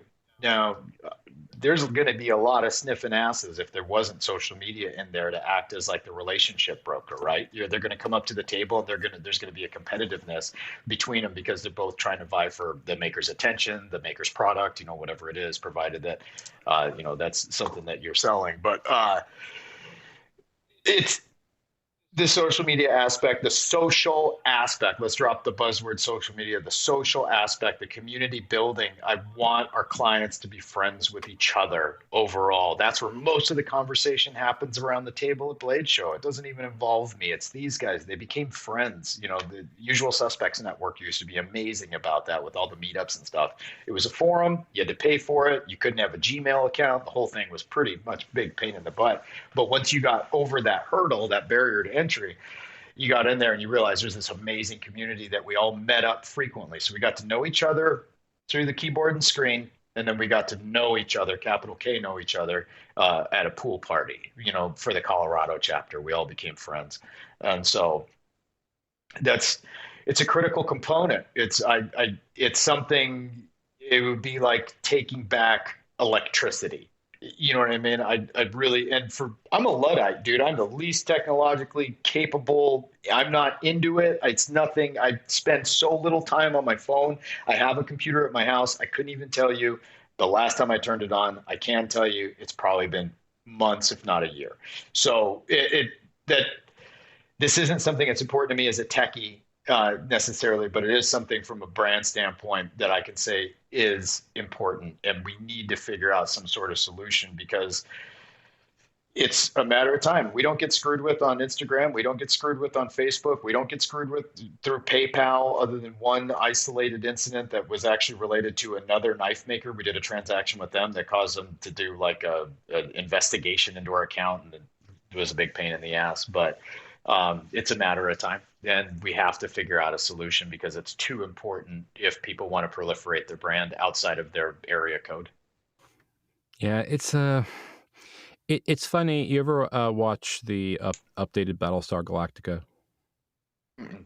Oh man, you have to watch that. Basically, it's like this historical wheel keeps on turning, right? It's kind of like the wheel of time, like everything that happened will happen again type of mentality. And Okay. I'm reminded that we're basically being pushed back, like socially and technologically, where the internet is still available, right? But social media and the socializing aspect is not.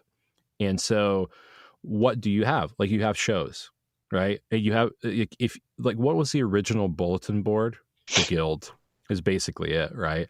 I mean, Right. and that's something where, uh, in the criticism of the guild politics, there's always a wonder of like, well, why be a member of the guild? Why I guess deal with the politics or whatever of that knife industry, the business side. And the reality is that shows and a guild or a group of people that have the ability to connect and network outside of the confines of technology is really the safeguard to a lot of the industry, right?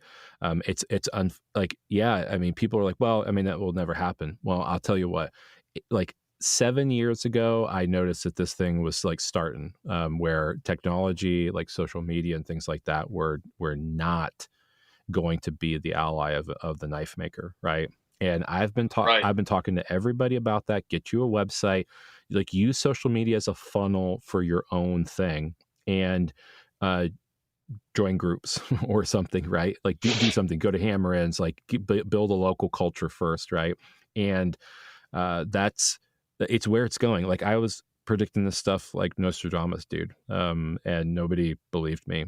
And the reality is that you want to talk about what the next 5 years of knife making in America looks like. I'm not a conspiracy theorist, is for whatever that actually connotation that has today. But Right. what I do think is that it doesn't make any business sense to put all of your eggs in one basket. And we're not just talking about like full-time knife makers, although the full-time knife makers that are out there are going to suffer, I'm going to say, the least, if they have the network behind them and the culture behind them that they can reference, 100%. right?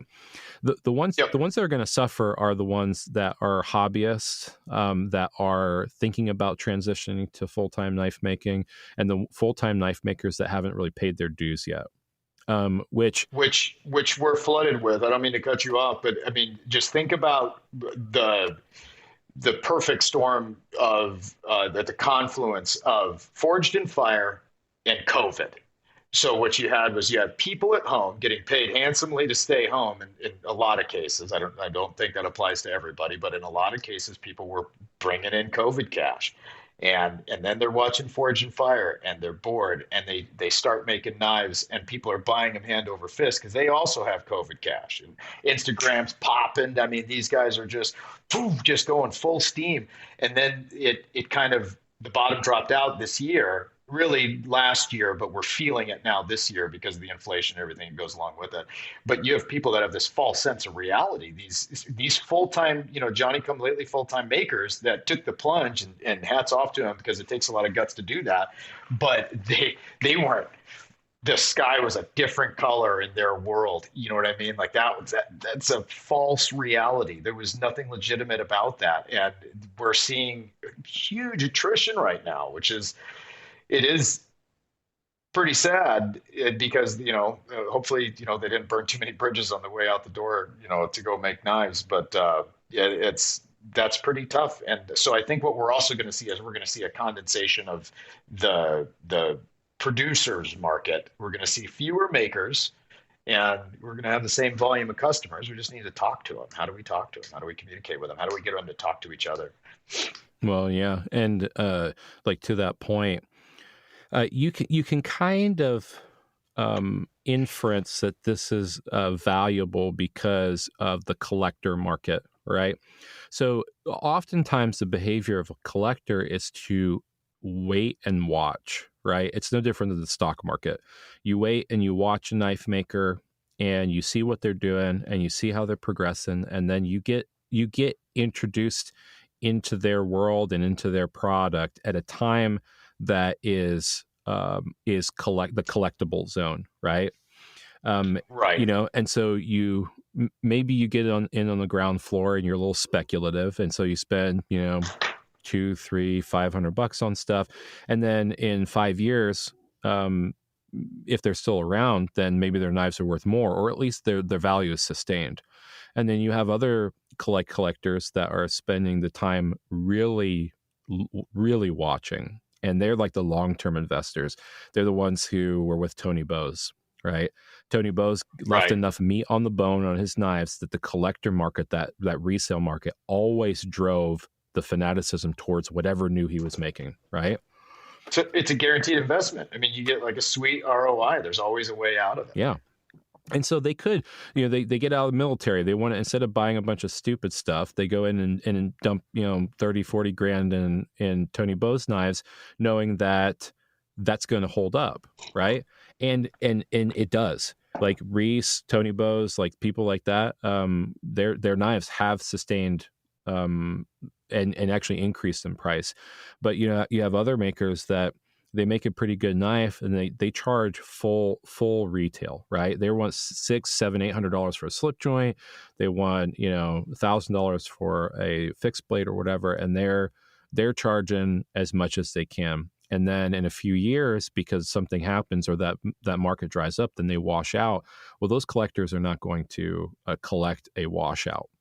And that's something that like juxtapose that to the Knife Makers Guild. You had to pay your dues as a knife maker, and then to get into the guild, you had to pay more dues. So you had to be a probationary member for 2 years, and then in addition with that, when you were a voting member, you had to keep up with the Joneses. Like you had to have tables. You needed to be there for voting and all of that stuff, right? You needed to proliferate the knife making industry, and so the guild was in some ways a larger litmus test. Like collectors knew that when you were in the guild, you were serious about making it, regardless of whether you were full-time or not.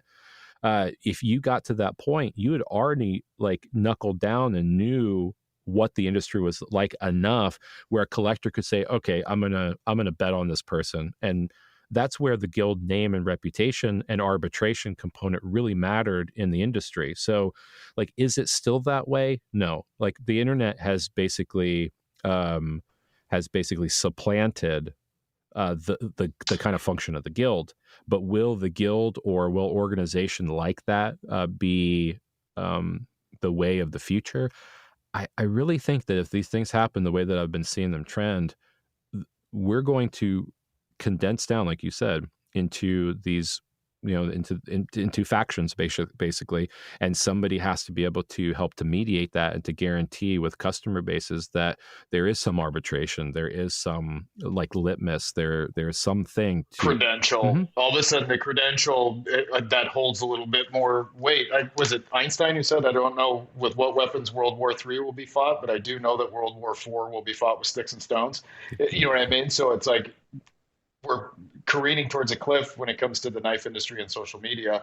And so there is a decent possibility that we have to go back to something that was, outmoded in this frenzy.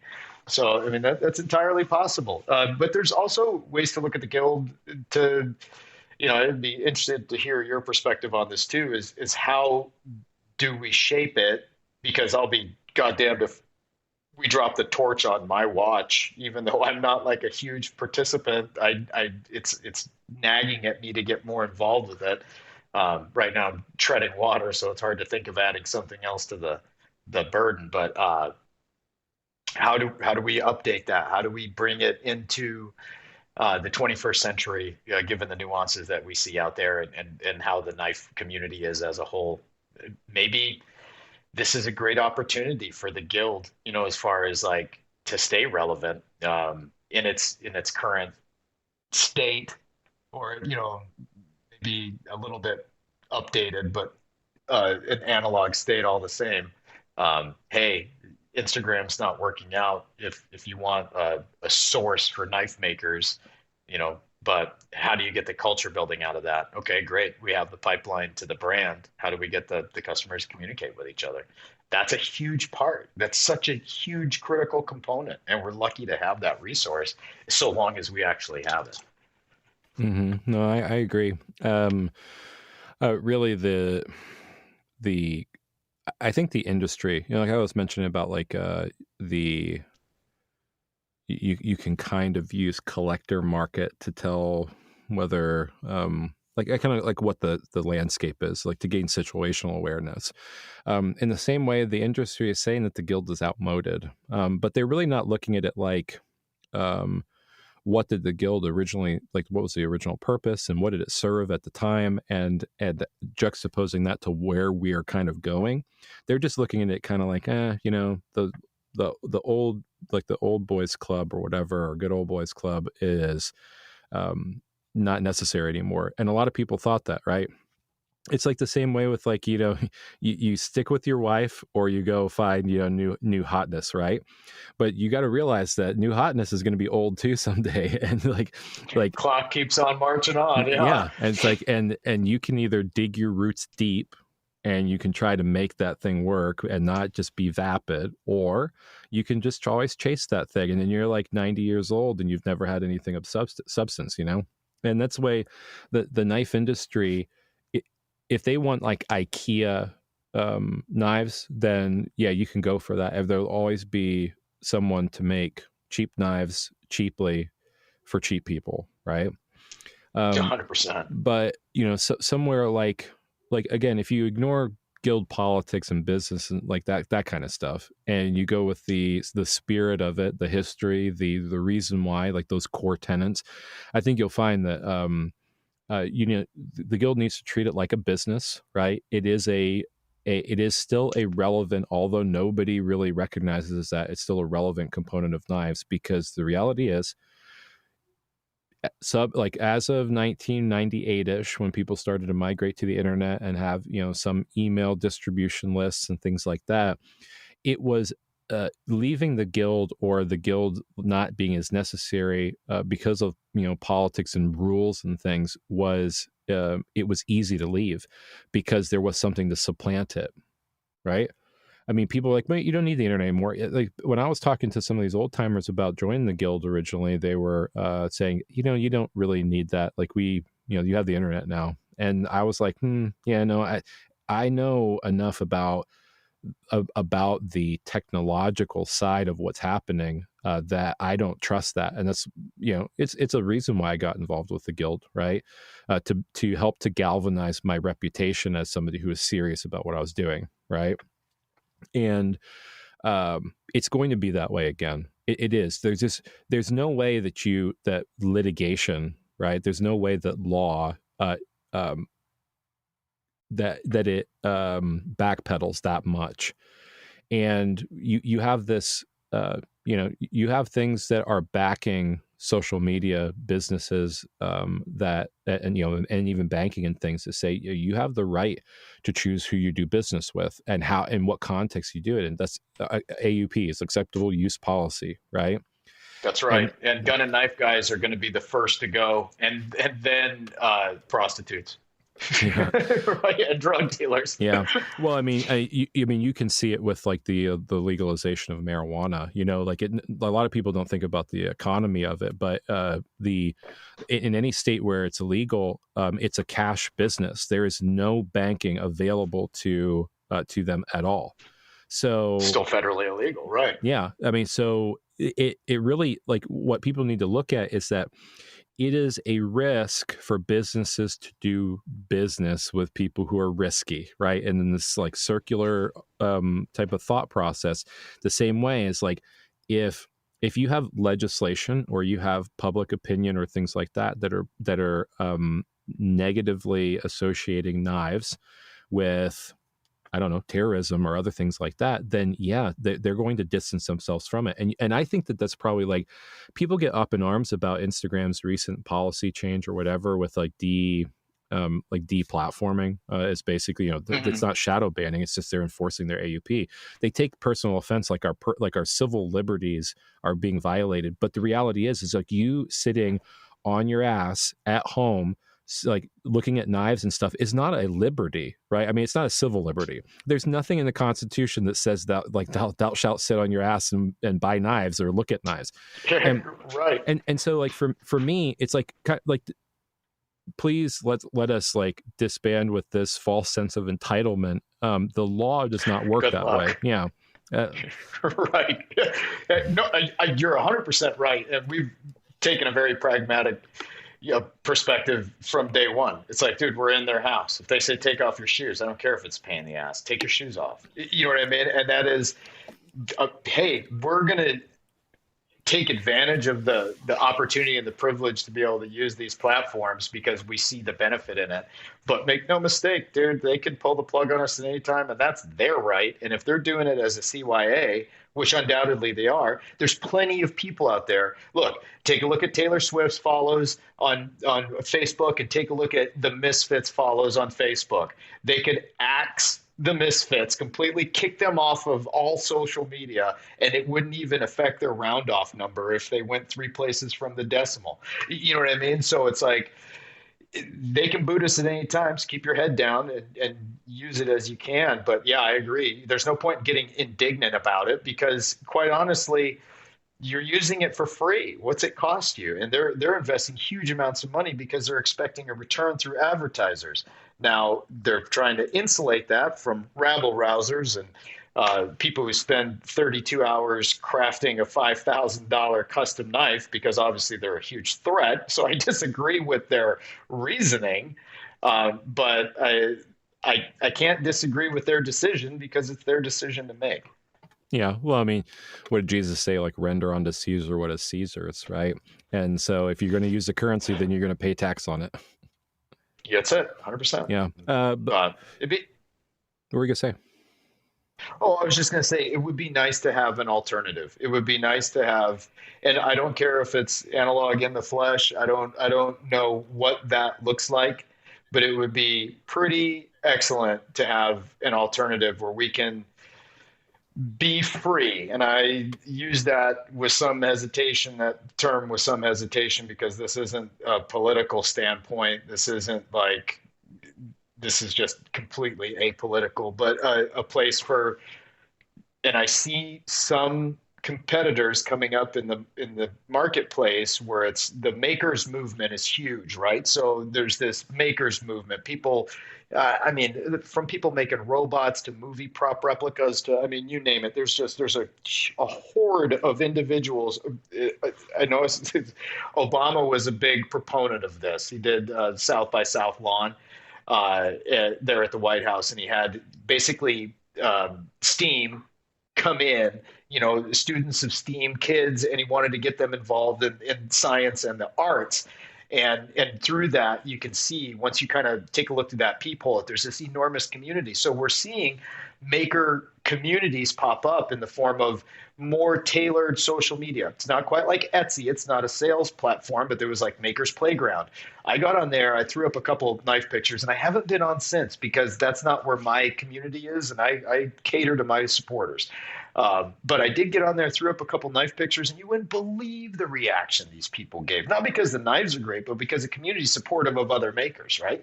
And so, and I saw there's another one that just started advertising on Facebook, and it's not Maker's Playground, and I can't remember the name of it, but it's another maker-centric social media. So it's not as governed as heavily because it's not really as lowest common denominator John Q public. You know what I mean? It's more like makers and their supporters get together, and in that there's knife makers. You know what I mean? Whether it's a woodworker or whatever it is, we occupy part of that demo of makers, and we have to have a space. We have these tinker mills, these shared workspaces popping up. Even Escanaba, tiny town of Escanaba has one. So there's a culture and a community out there, and we're still kind of entangled with politics and memes and all this other shit. And reality is, if we could step outside of that and get into the maker space, I think that might be a viable alternative because it's not as politicized and it's not as much of a danger because they know people are coming with things that they created with their hands and their minds and their hearts versus infiltration from, Wiser Bajad of, whatever, just trying to steal your money with pictures of other people's knives. You know what I mean? So it's not quite as corrupted yet, nor is it seen as threatening. Mm-hmm. Well, let's look at other verticals for a second. Crafts, arts and crafts has never stopped having localized knives or arts and crafts shows because Etsy popped up, right? Like you still have arts and crafts that are local shows like everywhere. And we decided with knives at some point in time that we were going to embrace technology because it probably fits a little bit more into our antisocial nature as knife craftsmen. It's like, sit in your cave and be a gremlin, right? And talk to 15,000 people. Mm-hmm. You know what I mean? Yeah. We got to do this efficiently, right? But they never stopped. Like gun shows have never stopped. They're in like Texas, like Dallas Fort Worth area has a large gun and knife show in Fort Worth, and those guys have always been there. Like, yeah, they've had tables that have come and gone and everything, but by and large, it's a staple. Like, there's nothing that's going to change that. Even if the regulations on certain guns or things like that change, they've been there. They're always going to be there. Most of those guys don't want to even mess with the internet, right? But in knives, I think that the larger problem is that people who sell exclusively online now are like the mail order bride network, right? Like what you're doing is you're showing a picture, right? And you are selling something sight unseen, and the market is getting whatever is sent, right? It's I mean, there's no guarantee that you're even going to get the thing because people are sending it through, postal service or whatever. And maybe you get it or maybe you don't, right?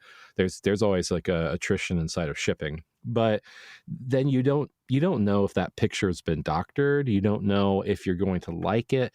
Then people like how much of the social media group, world do you see where people say, well, it just didn't really fit me very well, so I'm reselling this, right? And they take a hit on it. And so they're just trying to recoup some of their money because they bought something sight unseen, and pictures are not the same as holding something, right? So no, like I guarantee that the best way to convey value is to not do things just through a picture that doesn't really mean anything. It is to actually have a show or do it face to face where you can pick up that thing. Like that's one of the experiences that I've enjoyed the most out of knife shows is that the people who are coming to these shows most of the time have no context into the variability of knives, and they get to, in that experience, hold and interact with those things and see it in a completely different light. Like sometimes a scratch doesn't matter too much. A scratch that shows up on on a photo doesn't really matter too much to the wielder of that knife, right? But then they can also look at something and maybe it doesn't photograph that well, but they look at it in person and it has like the greatest finish that they've seen to the naked eye. And it's a tactile experience. Like it's a we're we are deeply like evolutionarily ingrained with tools like knives, right? And for me, that is something that should not be ignored. Like the shows, the personal experience, that culture has to be in person. It can't be fake, and it can't be online. Virtual. Yeah, yeah. Yeah, well, because Blade Show is that's the only show we do now. So I'm going to reference it a lot. We've kicked around the idea of doing multiple shows, but we'll see how that ever shakes out. Um, Blade Show Atlanta specifically is the one we do right now. You go there and there's such a huge volume, and not personally maybe, but by pictures and social media, these makers and you see their knives, and there are some knives where you're like, oh man, I love this thing. I want to see it. You pick it up and it doesn't interface with my hand well. It may photo great, but it just doesn't feel good in the hand, and that just or it doesn't match one side to the next. You can see one Hollywood side a million times and think it's amazing, and the other side looks like it was made on the street, drug behind a car. You know what I mean? Uneven or whatever it is. So I agree. There is something about being there, and experiencing it firsthand versus through a 3 by 7 inch screen. Yeah, dude. I don't know. I to me it seems so obvious. It's like this is the way, right? The Mandalorian quote. This is the way, but it's going to take a while for people to realize that that's the way and to embrace it. I think the Knife Makers Guild definitely benefits from being an early adopter of this, and it's not even an early adopter. The Knife Makers Guild has been doing this since the time of like the insurgents. They cut the path. Yeah, and they just need to get back to that, and it's weathering the storm long enough for the culture to pick up again on it, right? And that's really the thing. It's like, so yeah, like are the same tactics, this is the same provenance going to always work? No. There's a great book called The Innovator's Dilemma, where it's once you have developed something, it's already outdated, right? And if you, Right. it's like Xerox, right? Like, I mean, Xerox kind of painted themselves into a corner with their product, and now you got to decide on whether Xerox is really the thing. It either does that one thing so incredibly well that nobody else can innovate around it, or it's like, pencil manufacturers. Like, well, I mean, pencil is just a pencil. There's no, other than a mechanical pencil, there's no real way to improve upon that thing, right? And we oftentimes paint ourselves into corners and then are so stuck in that thing that we will not innovate at all.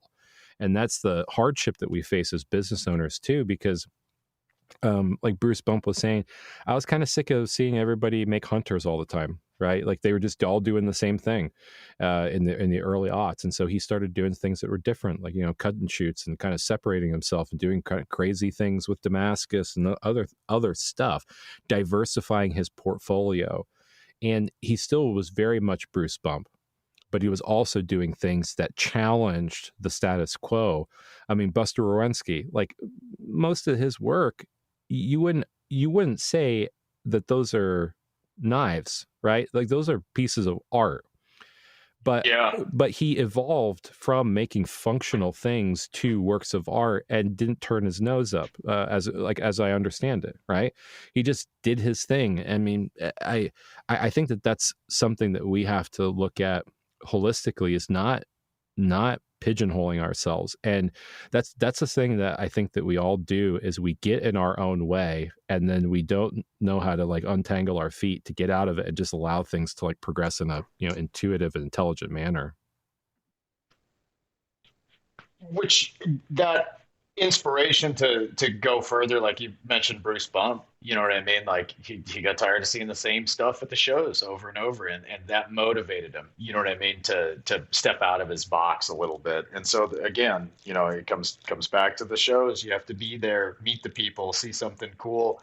But the internet sets trends, and in those trends, it's more than just like, I don't know, carbon fiber and titanium. It's the context in which they're photographed. It's the backgrounds. It's the co-props that are in the photo that all of a sudden start enticing people and start building like a little couture around a specific style of knife. And nice, you know, people will jump onto that. I mean, look at the long forgotten zombie craze, right? Before it turned lime green, is, you know, people were taking these, you're like, oh man, end of the world's coming, this is the last knife I'm ever going to need, you know. And then it jumped the shark eventually. And so that, but we saw this trend where it was like, that is a good idea, and then people started like gathering around it. Then the big corporations grabbed a hold of it, slapped a big Z on the package, and then the bottom dropped out of it when that happened, because it was a glut. It, you know, it overwhelmed the marketplace. Yeah. And there's, you know, I'm trying to think. I brought it up recently. It was with Evan Nicolaitis, right? I was talking about like the idea of people stealing my ideas is not really the right word. It's not fair to say that. But when I see, if I'm doing something that I know I haven't really seen around, I'm innovating around a certain idea, I'm kind of like riffing, right? And then I see somebody automatically start copying that thing. I don't feel disappointed, or I don't feel like the emotion that comes through is not that I feel like it's a competition. I'm disappointed because the culture is like, you see what's working, right? You see what is like tasty, and then you go and do that thing yourself. But I don't like that, dude. I want to see like, I want to see Matt Martin do his own damn thing, right? That's the reason why I love you. That's the reason why I actively thirst for your creative expression, is because you're doing something that's just so uniquely you. And even in this context of knives and everything, that you can argue it's, you know, a dime a dozen knife makers, you're doing something that is just very unique to you. The same way as a lot of knife makers. But then you have these people who want to beat a dead horse and to do something that is derivative. It is copycatting. It's basically plagiarism at some point, right?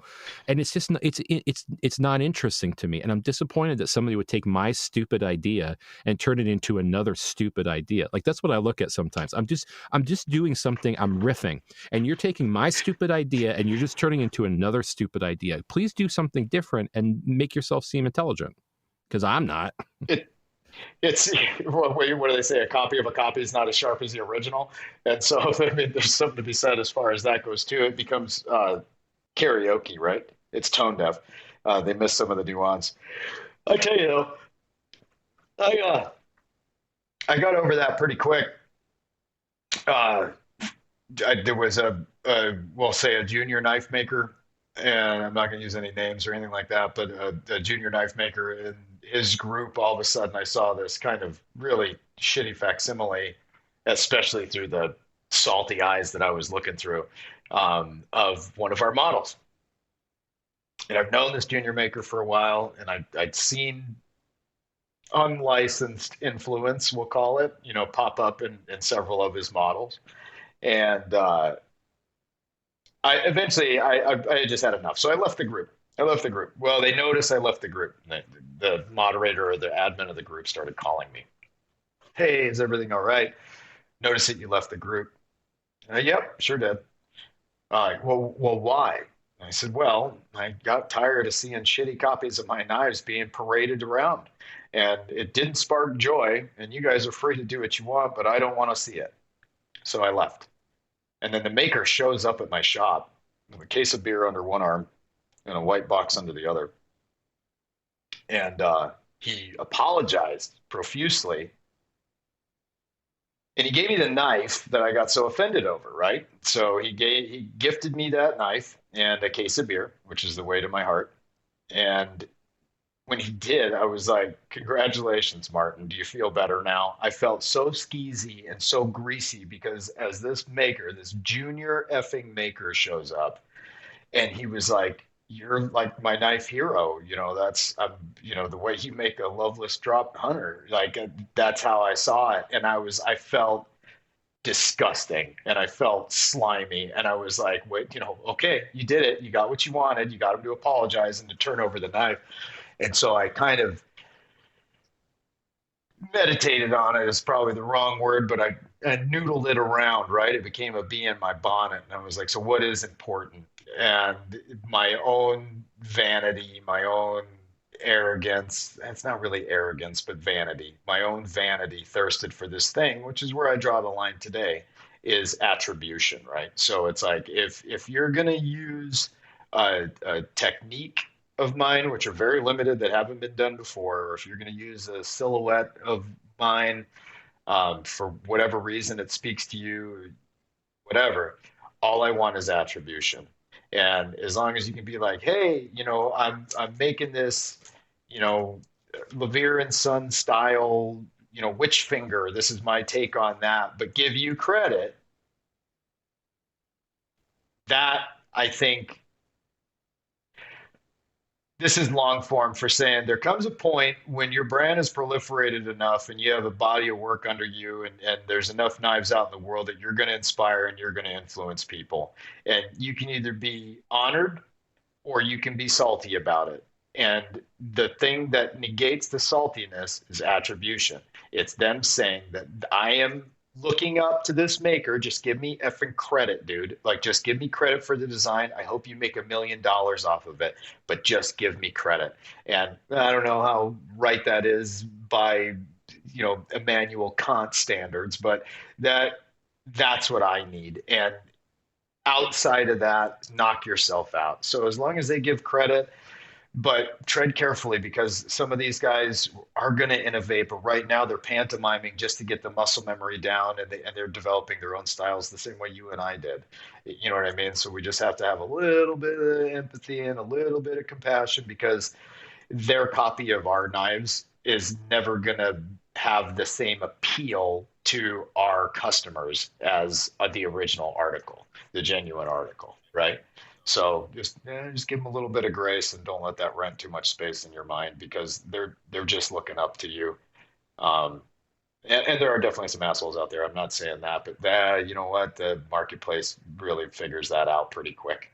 Yeah, I mean, I don't.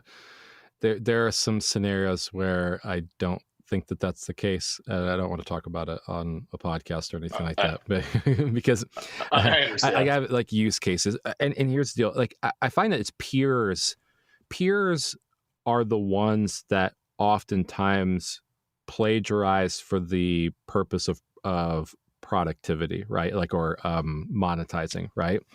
And Right. and I don't have a problem with anyone taking something that I've like worked out that is a newcomer, right? Because you're like, first of all, there's kind of like that. You're like Stradivarius, right? You're like, you guys are never gonna like be me, right? And so you like, Right. yeah, go for it, right? It's like I've really liked the form factor of a Bill Ruppel slip joint. It's an axe handle slip joint. And when I saw that was like his first collaboration with Case, I believe, in this new agreement after Tony Bowes passed, right?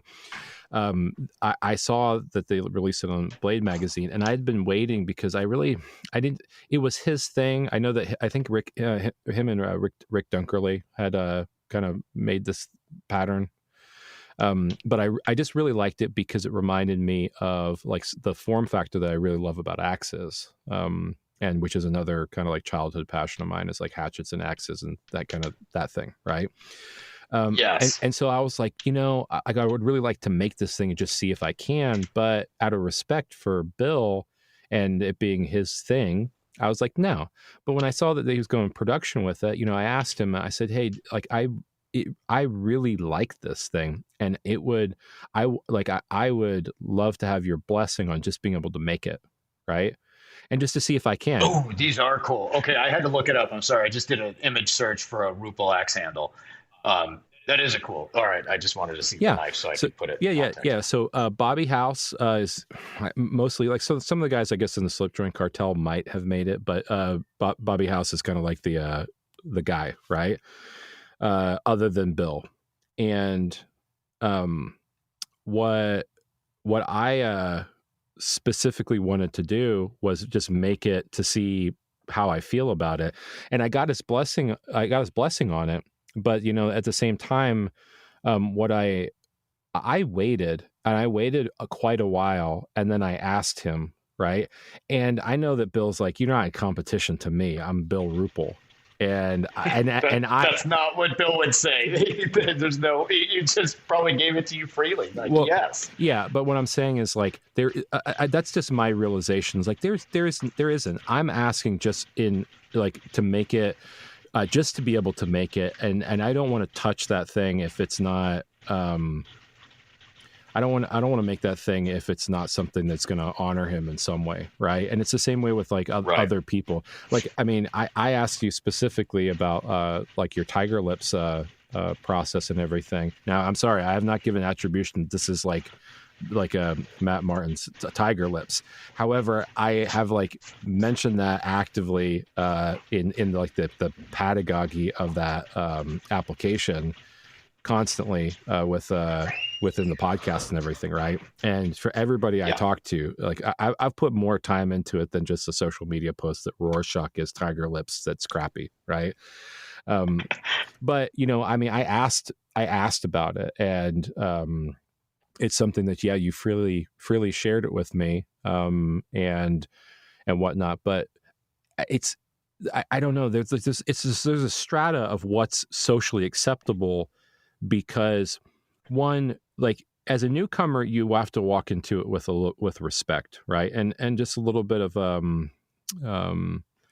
like a humbleness. And if you are a peer, you have to avoid like being derivative or stealing stuff, because that's your peers' bread and butter, right? They're making something for a purpose and to make money at it. And if you're looking at it to pay homage to somebody in some way, then attribution is, I think, a requirement. And it's always like, I hope you're not offended that I don't, in every post that I have with Rorschach finish, mention tiger lips, but and I've had my time with that finish. Like we're still doing it and everything like that, and it's recognized, and it's everyone's kind of done their unique take on it, which is awesome. I love some of these creations. Alex Harrison and Night Watch being number one in my mind. Like he took it a totally different direction. Copus Designs. Now I mentored Johnny. He showed up at our shop one day, and now Copus is doing great. And he has his Necrolips or Necro Wash or whatever he calls it. It's another version of it. But I've had my exclusivity time. Was it you and Evan that were talking about this? I may have even heard it on a different podcast about like give the originator enough time, and then it's like, hey, now everyone can do it. Like, I don't care, I'll tell anybody who calls or walks in the shop how to do it. You know what I mean? Like, but you got to give the like you did with Bill, hey, okay, these went to production, now he's had his time with it, I'm going to bring it up now because it's not public domain, but it's definitely out there. So yeah, that's it's it is tough with peers.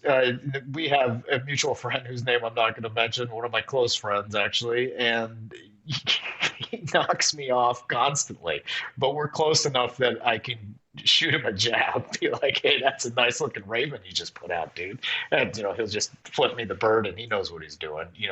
I don't get too chapped about stuff like that. But if I guess if it's taking from you, that's where it's at. But there comes a point where it doesn't matter anymore. Just make what you want to make, and give credit where credit's due. Doesn't have to be in every post. Doesn't have to be every time. There doesn't have to be a TM after every time you say it. But I think there's so many ways for us to stretch our wings out a little bit and be creative and make something that this is taking up CPU usage that it doesn't need to. Yeah, I mean, again, like I go back to the fact that it's just there's lots of ideas out there, lots of things that I'd like to see. I just want to see I want to see people that I know are like I'm trying to champion them, and to be supportive and everything, do something that's just not what I'm doing. It's not like, and I'm kind of agnostic to this in some ways, because like I don't derive an income from knives, really. I mean, I always seem to be running in the red with tools and other things that I'm chasing within materials. Mm-hmm, yeah. But so I'm just talking about it like if I'm doing something, or I'm thinking a little bit outside the box, or coloring a little bit outside the lines, yeah, that's for me to explore. But don't just grip onto that. Like, do your thing, and don't worry so much about like what's on my plate. Like, just try to work on your own thing and develop that out separately. And if we have convergence, that's a different story. You happen upon it. But if we're only 1 degree from bacon away from like graboids and everything like that, then I mean, as far as I'm concerned, like that's kind of biting, right? And it's mostly just that, like, we should not all write the same script. We should come up with our own movies. We should try to explore areas of knives that are forgotten, or that we don't see in juxtaposition, right? But if I see a direct copy of something, it's just mostly disappointing, because there's so many things out there. Like I think I told Evan, I was like, you like in corporate America, it's like you're just biting on my last good idea. That's the thing. That is the point to be made for sure. Is it's like when whether you're innovating or exploring, or like you said, riffing and just experimenting, they're always going to be a step behind you, because by the time the last good knife is done, my mind is already on the next good knife, whether it's design or whatever it is. So it's like, and those people will never catch up, because they're always grabbing scraps off the, excuse me, I got the hiccups. They're always grabbing scraps off the table. And that's, again, and I know that we have differing viewpoints, which is, I love that kind of stuff. But I, having experienced like the full circle of it, of seeing somebody take an idea and then come to me and capitulate, like I was just like, oh, it felt bad. And that's why I'm sharing it, not being self-aggrandizing in any respect, just telling you from experience in this trade. Like, that was one of the worst I've ever felt. Yeah. Well, I understand that. I do. And I mean, I don't even think that we're not misaligned on the value of that either. I mean, there are times, I think, when we have conflict with other people, that if they just, like, if your heart's in the right place, and I think that's really kind of where it comes from, right? Like, if you're an asshole, you are just an asshole, and it's okay. Like, just like, I'm going to disassociate with you. But if I think that you're an asshole and you're really not an asshole, the only thing that changes that is our ability to kind of clear the air, right? Right. And I've seen it some with knife makers who are abrasive, right? And like they really, really great knife makers, but really hard to love, right? And I mean hard to love as in it's like that friend that's hard to love, or whatever, or somebody. I'm hard to love sometimes, right? Like I love my wife because she loves me for me, but sometimes she does like make me realize I'm not perfect, right? Right. And I realize, oh, I see what you were talking about. I just did that, didn't I? yeah, Right. I know that feeling. yeah, Yeah. yeah. I mean, and I get that. I'm hard to love sometimes, and I know that other people are hard to love sometimes too. But I always hope that there's somebody in a person's life that is like my wife is to me and can look past me being an asshole, right? That sometimes I might unintentionally be that way, and maybe talking through it can be the way that we become more understanding and empathetic of that human condition, right? Some like you'll never know with knife makers. You'll never know what they're going through if they keep everything close to the cloth. They might have been abused. They might have had like shitty lives. Like knives is just a convergence for a lot of us, but we are all humans that exist outside of that, right? Like, And it's a diverse, pack of people with that common thread. It's not. It's really diverse. Like our clientele, makers. I mean, everything. It's a very diverse community. So yeah. yeah. So knives is the ocean, and makers, collectors, everybody. We're all icebergs. And Yeah. and I think that that's important. That's one reason why I think I'm not really opposed to having people of differing opinions or views on the podcast either, because sometimes I want to ask things like, well, okay, I mean, you appear to be kind of like a dick. Like, let's talk about this thing. Or like it's not to be controversial, but it's like, dude, knives are some of the most catty. Like in knives, some of the culture is the most catty, clucking old hens that I've ever seen. Some people, they just, they have their opinions and they talk shit about everybody, and then wonder why we have this perception of being like, I don't know, Clicky. mm-hmm. Yeah.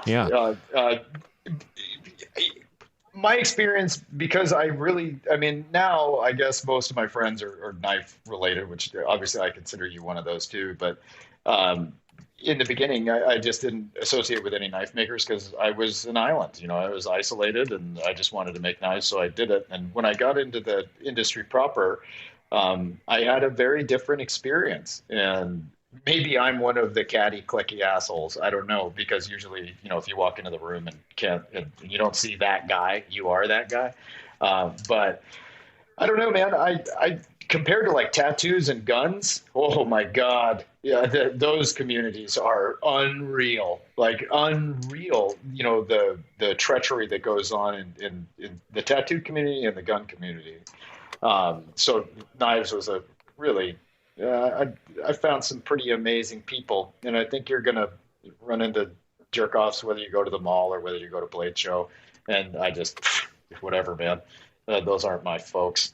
But I think, to your point, the discourse between people having a different perspective or a different point of view, like you were talking about, having them on the show or whatever, I think that's critical. I mean, there's studies that have been done that say, people who you formerly disliked, but then talked to them or, had a shared experience with them, and then you grew to like each other. The friendships are longer lasting and they're a little bit deeper, you know what I mean? Because of that recovery of respect, I guess. I don't know what the causation was behind it, but that's, again, the data doesn't lie. So, yeah, I think differing perspectives are important, but if someone's just a jerk, like, screw them, man. Like, you know what I mean? They're going to be a jerk for the rest of their life, and they're probably going to get out of knives and move into flashlights, and they're going to be a jerk in the flashlight community, and then they're going to get eventually ousted from that, and they're going to move to sneakers, and they're going to be in the you know what I mean? The persona non grata, no matter where they go.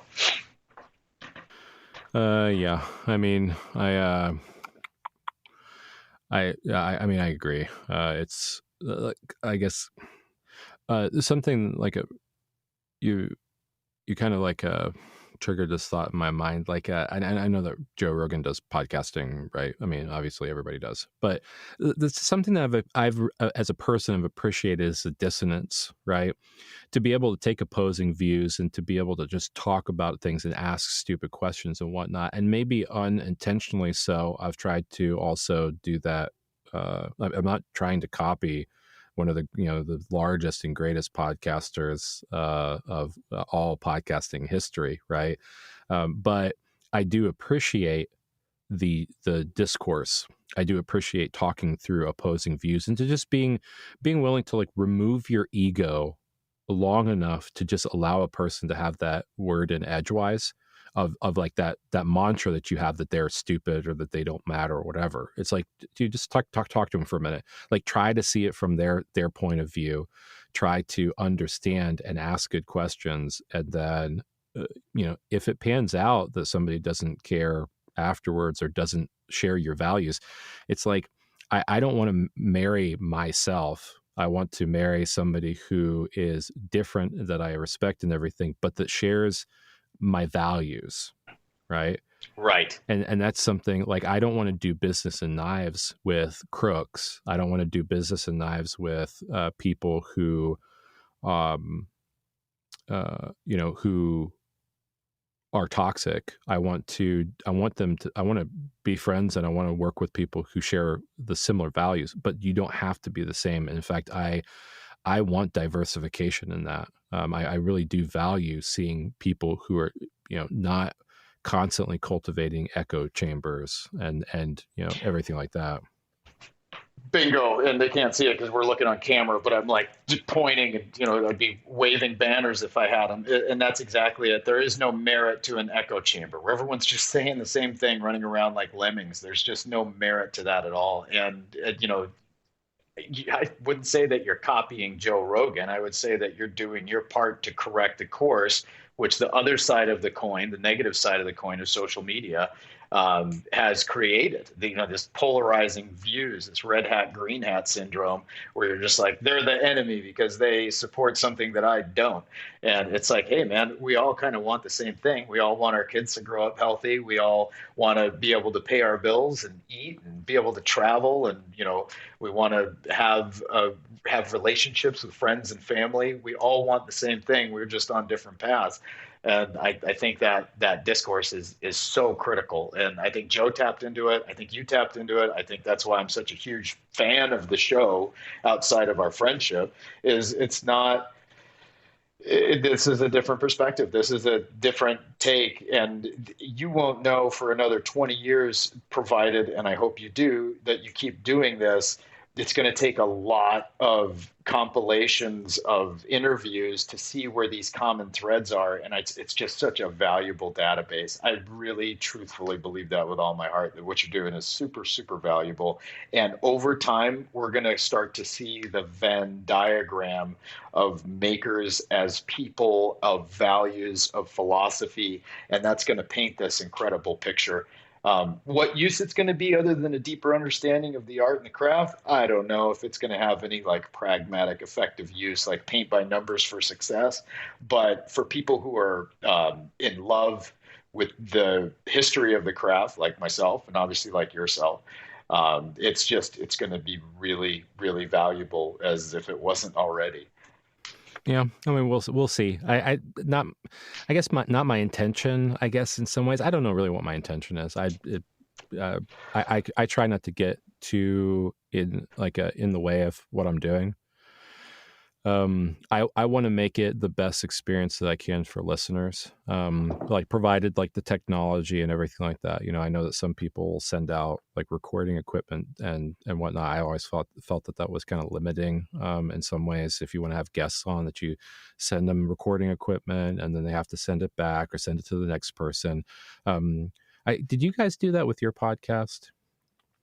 No, but we didn't do very many interviews, and the few that we did, we were more of like a current events thing. So we had like Knife News was like usually our first segment, and so we were teamed up with sponsors of that. So we would get like latest releases or any controversy that was going on, or if any of the old timers passed away. So we did like a Knife News. We did a Knife History, so we would pick a model, a historical pattern, and do like a deep dive into the history. Usually some form of a pocket dump, and every once in a while we had interviews, but typically there were people that were in studio. It wasn't the same sort of show, so it was more like a industry bulletin more than it was like an interview type show. In fact, I had a terrible interview with Todd Begg, just not because of Todd, but because of me. It was abysmal. It was really bad. But yeah, it was a totally different format. Yeah. Well, yeah. The reason why I ask is because I know that there are some podcasts that do that, but I just, accessibility is a thing, right? I want to be able to talk to people, and I want it to be as easy as possible. The problem is a lot of old timers are not very technologically advanced. So some of what people see on like interviews, it's a summation of a lot of work to try to get to that point. Right. So there's a lot of effort involved in it. Sometimes we have like crappy internet connections, and I have to be able to cobble together data streams and sound bites. Right. So editing is, a concern. I try not to get too hung up on some forms of audio quality and stuff. Like I can run stuff through filters and do some basic audio engineering. But if you're like persnickety over like, using a headset of some, like I dude, every single person has a different headset. I cannot help that unless I just Right. buy one and then send it out to everybody. But then I have to pay for mailing, and this becomes exorbitant, right? But Well, plus it's foreign equipment showing up at your door, and you're like, "What do I do?" You know what I mean? Yeah, I get your point oh for yeah, sure. yeah. I've worked too long in technical support to deal with that. It's like if you can make this thing work with this application, then we're good. If you can't, there are some rare opportunities where I do get the chance to do in person stuff. But it is rare because I don't. I mean, I work from home and we stay pretty close to home, and so I don't always do that, right? But I guess the point I'm trying to make is that um, I the legacy that I have inside of Knife Podcasts is one that I'm not going to make for myself. I'm just doing a thing. I don't care. Like you guys look at it in some point in time, whether I'm here or I'm gone, whether I'm alive or whether I'm dead. You like anybody can kind of draw their own conclusions. The thing that I want to focus on is being able to talk to people about why they create, which actually is a much deeper well than why did you get into knives, right? Yes, Uh, 100%. Because I mean, if you take a look at it, okay, what is our clientele? Knife industry in its entirety versus how many makers there are. And I mean, the clientele is the grains, and the makers are the sugars and fats, right? If you were to look at it as a food pyramid, the antiquated food pyramid, but so why is a subset of humanity driven to create? And I mean, does every monkey, bang rocks together, or is there one monkey that bangs rocks and the rest of the tribe benefits?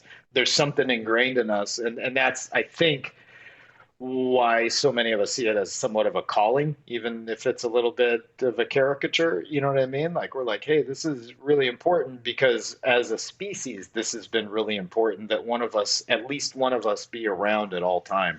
And so, yeah, why do people create? Why are there more people that buy than make? I don't know, because I can't, I'm a buyer and a maker. So I see it, I guess, from both sides, but I don't understand, the strictly, what do they say? There's consumers and producers, and the machine needs both in order to function at all. We have to have consumers and we have to have producers, but why are some people producers and others are consumers? I don't know. yeah, I mean, I don't know that, right? I mean, I even after doing this a year, which in the grand scheme of things, like for pet projects, there's very few things that I do for over a year. I usually figure out pretty quickly whether I like it or not, and I'm just doing this thing, right? But it's like I'm reminded of gorillas that walk, right? So like some people see like bipedal gorillas, they're like, what? It's like a lot different than watching like these guys knuckle around every day. And I'm like fascinated and terrified by a gorilla that will walk on two legs, because it's like You're there's a right. little less different between me and that gorilla, except he is bigger Yeah. and stronger. But I think knife makers are gorillas that are walking on two legs. A lot of times you don't realize that something is exceptional until somebody else tells you it may be, and then maybe like we all have imposter syndrome, I think most of us. And so like I asked Bruce that, like, or Steve Johnson, it's like, like some of the most humble guys, right? But I think that the humbleness comes from the fact that we recognize their exceptional quality, right? And yet they didn't realize that they were even walking on two legs, you know? They're just getting from A to B. I'm just making knives. Yeah. You know what I mean? Like that's Steve Johnson. Like, I don't know, just making knives. You guys are the ones that are making a big deal out of it. You know what I mean? Mm-hmm. And so it's like, yeah. And as from the maker standpoint, it's something that, don't read too much of your own media. Otherwise you lose focus and you start wobbling on that tightrope. You know what I mean? And we see makers fall into their own fame, and they read their own media, and then they start believing it. And then it just, that's kind of I think a vulgar place to be, as far as I'm concerned. When you start kind of parroting your fanboys, for lack of a better phrase. Oh yeah. Well, I know that we talked about this when we were up at Alex Harrison's shop and doing that boys weekend, I guess, as it were. But yeah. I have like perpetual middle child syndrome. And so it seems like when I'm doing things that the universe always has a way of slapping me down, right? It's inevitable as a middle child, I think. It's in the cards that you do something and you do something exceptional, but then reality says that's not exceptional, and you're probably a little bit special, like like a little bit retarded, right? And yeah, it's the ballast. Like I guess like there is very little manifest destiny in my life that's not like very hard earned. You have people that just constantly tell you you're not doing that great, like Spotify. Like I have this thing on Spotify, and you know that I have a 4.1. 9 people have basically said I'm just slightly above average. Reality check cash. Yeah, right. Like that is. Yeah. So I mean, so again, like I don't think about it too much. I don't think. I guess if I ever hear anybody who says that they listen to it and that they spend their time on it, or that I have guests that really just get something out of the conversation, that's the validation that I need. It's just, we all have 2 points in our life that are distinctive, right? The day that we're born, the day that we die. And what we have in between, nobody actually knows. And so when you're spending time with me and we're talking about things, I take that with a lot of reverence and respect, because you're sharing, like, we can't devalue our time and our life energy towards and how we interact with other people. And if you don't have a full grasp of how valuable your life is, then I think that people really need to work on self-esteem, because it is the only thing that you have. Like, there is nothing in this world that is more as finite a resource. Well, and more your own, right? The only thing that you have, like you can have wealth, you can have poverty, you can have sickness, you can have health. All of those things are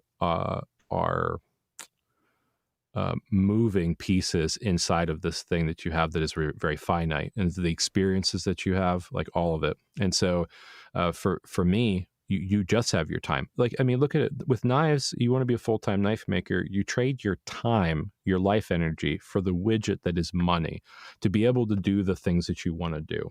And it's no different than any job, right? I mean, if we operated on knives as a barter system, like, let's just take the economy of it out when it comes to the widget that is tender, right? Money. Right, fiat currency, right? Mm-hmm. Yeah. If we take that out of the picture and we say, what are your knives to me if I have to trade for it? Look at the value system then, right? And for me, that's kind of the thing. I've tried to just demonetize the end product, I guess, the knives or things like that. Like, you can make money, you cannot make money. Like, it doesn't matter to me. What I value is the time. because that's something that you'll never get back and I'll never get back. And so, And the older you get, the more you realize, you know what I mean? The hourglass is very full when you first stand it up. You know what I mean? And then all of a sudden you're counting grains as you get closer to the end. I think that's a crisis that I'm going through personally right now, just because as a full-time maker, I mean, this is my wife's job. My daughter works here. This is our sole source of income into the household. So I'm finding that I'm trading a lot of my time, or looking back, I'm like, whoa, this ate up a huge chunk of my knife or of my life. And so how do we kind of start leveraging the follower, the support network that we have now, the price point that the customers are hitting at? How do we start kind of buying our life back, our time back? Because it is critical, it is important. But on the other hand, I knew what I was doing when I started. And, I've always said, like, the vanity aspect of making anything, but specifically in this case, knives, that's my shot at immortality. So it's like every 12 hours I spend on a knife is an eternity of existence, and it only counts if you put out enough of them, right? So if you make one, no one will ever know your name in 100 years. If you make a couple thousand, you have a better shot. Yeah. Well, and like to that point, that's another point where that, like, the book I was talking about from Bruce Voiles was profound to me. Is out of, I can't remember how many knife makers were listed in that book from the guild, right? It's a facsimile of the time, and all of them were in the most prestigious guild at a time when it was really kind of like doing like very well, right? I went through, and there's definitely knife makers that I still know today, but there is a ton that I have never heard of. And I look at their work and I don't know why. I don't know why I've never heard of some of them. Like, the work that they were doing was by far something that, 30, how many years ago? 40 years ago almost, right? Was something that I'm just seeing now sometimes in publication or in social media or whatever. So why does a knife maker who is in the most prestigious of organizations not exist anymore, and just in memory, right? And I think that that's something that I don't know if I'll ever get to the answer exactly. I do think that being prolific does help, but not, this, like, the lie that we've been told, I guess, is that, in the participation award, is that everybody who tries is a hero or whatever, and it's not. Like, sometimes you have shitty genetics, sometimes you're just like, you don't have the right thing. There's no like white privilege in knives. Like, it's just like, Right. sometimes it's just you hit it and sometimes you don't. And we even see that inside of like legacy makers, where they have kids that are in knives. Some kids, they make knives and they never hit it. Like Steve Johnson has Nate. He's a great guy. And makes good knives too, but he's also been under the like under the shadow of his dad for his entire life. And so I wonder sometimes, it's not a knock on Nate. Like, he makes great knives, but if you've never heard of Nate Johnson and his knives and everything, then, well, you're just like, welcome to the dynamic of, it doesn't necessarily follow that just because your daddy is a great knife maker, world renowned for all time, that's gonna be the same thing that's applied to you. It's X factor, and that's, I mean, that's why they have that term. You know what I mean? There's a magic sauce in the most successful, and nobody can put their finger on it, because some of the best in any craft were jerks, or the best in any craft actually weren't technically the best in that craft. Whatever it is, I think it's timing and opportunity. It's victory in every sense. A little bit of ambition, a little bit of luck, seizing the right opportunities, hoping you don't pass up the right opportunity. And that's the stuff that keeps me up at night. Like, was that a good call, or was that a stupid idea? Should I have gone to this thing, or did I enjoy sitting on the couch in fat pants more? You know what I mean? So Yeah. It's that is the X factor. It's and I we see it unfold in this industry, and it sometimes it's a head scratcher. You're like, what is it? What is it? And am I because I don't like that guy's knives, like uh, aesthetically, functionally, or whatever. I'm just not a fan of Brand X's knives, whoever that may be. Um, does that mean I have bad taste, or does that mean that there's a lot of people who are lauding the Emperor's new clothes? I don't know. And so, yeah, that's a tricky one. But I guess at the end of the day, that is why all it takes is all you got, and you hope for the best. Mm-hmm. Yeah. The like the uh, I can't say that I've really like gotten into it, but like challenge coins. Like I mean, military had challenge Yeah. coins forever, and Yeah. yeah. And the memento mori coins. Yeah. Well, I've kind of liked that idea where it's kind of like carpe diem. It's like seize the day. It's like we're all gonna die. What are you doing with the now? I heard somebody. I worked with him in technology when his firm developed a website for me. And throughout my daughter's stuff, I think he and I have kind of stayed in touch over the years. And he said something on a post where I thought it was really cool. He said, for milestones in my kids' lives, we save up. Like you can do anything that you want to, like on your 10th birthday or your 21st birthday or things. And he basically like they save up for it. So and then they plan these like vacations or whatever around these events.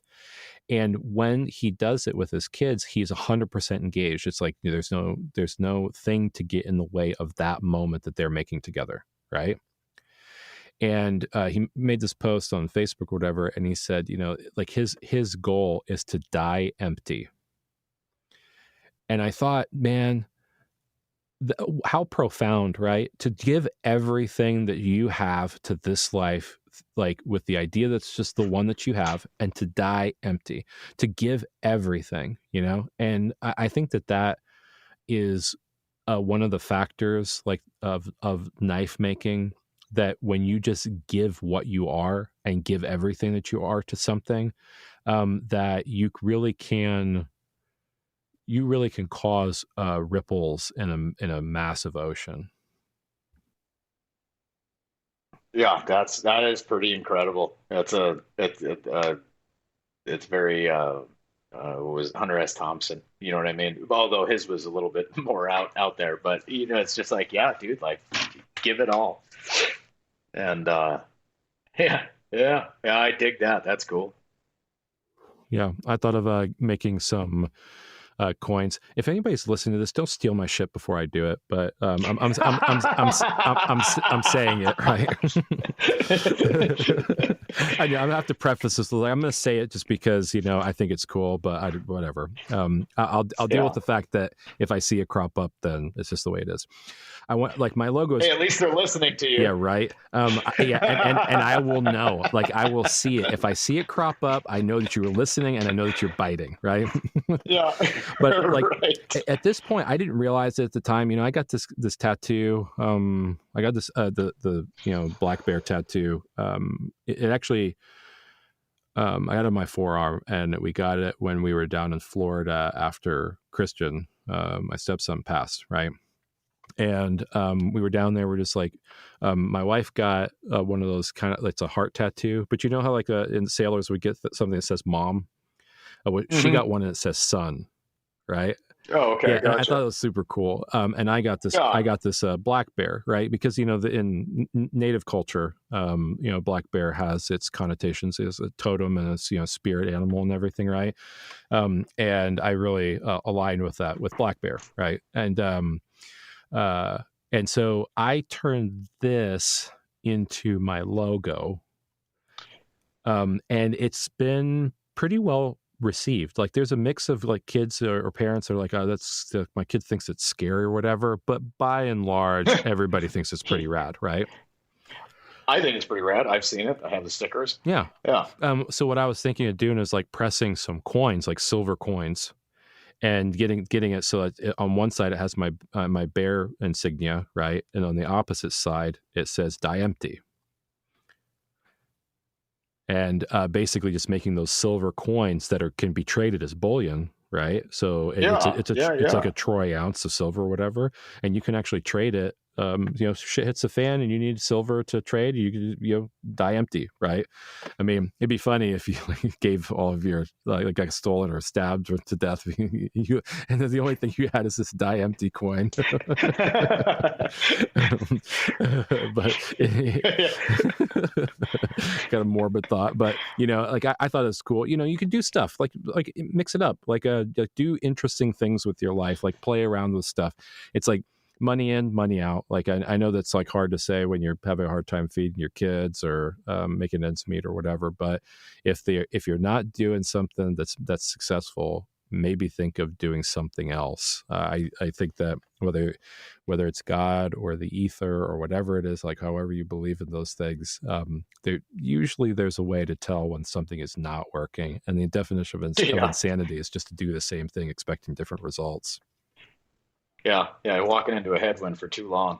Yeah, for sure. Yeah, and that was like the other day when I was talking to you, and I was like, make knives, not money. You know what I mean? Like it's do what you feel, experiment, don't worry about the end result, and listen to the universe, man. You know what I mean? It never steers you wrong. And when you start trying to shoehorn your will into things that aren't working out, that's usually where you land flat on your face. Yeah. Well, my wife told me, this is odd. Sometimes the observations of your significant others, like she knows that knives are not like a money making scheme for me, right? And they have taken away from like sometimes experiences that that the kids and her have had or been able to have, and I've given enough things away that she really identifies with the generosity and everything like that. Like sometimes it's her decision, sometimes it's mine. We kind of like share in that experience. And she said, you know what, you should just give away all of your knives, like the majority of them. Like the only way that somebody can have one of your knives is if they are gifted it, not if they've actually paid for it. No hot take, but the license to be able to do that kind of gives you the ability to create without the burden of requiring compensation or expecting compensation. Yeah. And I was kind of like, I don't know if you really mean that. Like, it sounds good. It does sound good, but like you realize that I will never make a profit at this thing. I will just be giving everything away. And, so far as she seems like, she's like, I like the experience of like giving things and to just, kind of fill that, I don't know. Again, like I don't know if it's just a crack back to like boyhood or childhood passion or whatever. To not only receive free stuff, but to do like have it with that has an associated meaning. But I've thought about that. Money, it really doesn't matter too much.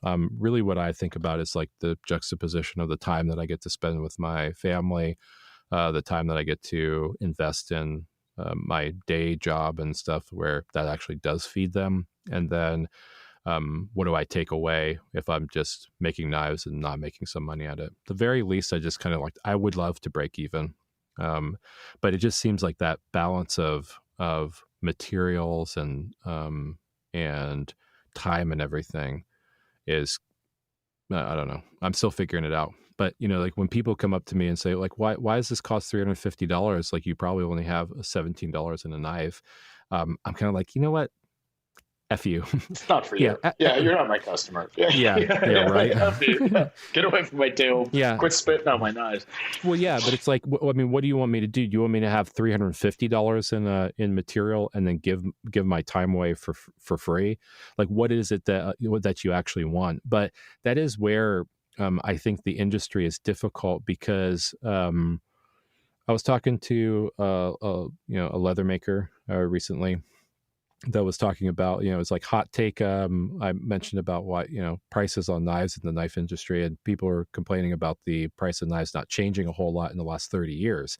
Like, people are making knives in the 80s and charging $300, and people are making knives in 2024 and still making $300. It's like, why? And I'm like, I really think it's because people are unwilling to increase the price of their knives because they're afraid of ostracizing customers that don't value them. You know what I mean? Right. Yeah, I mean that's a balance.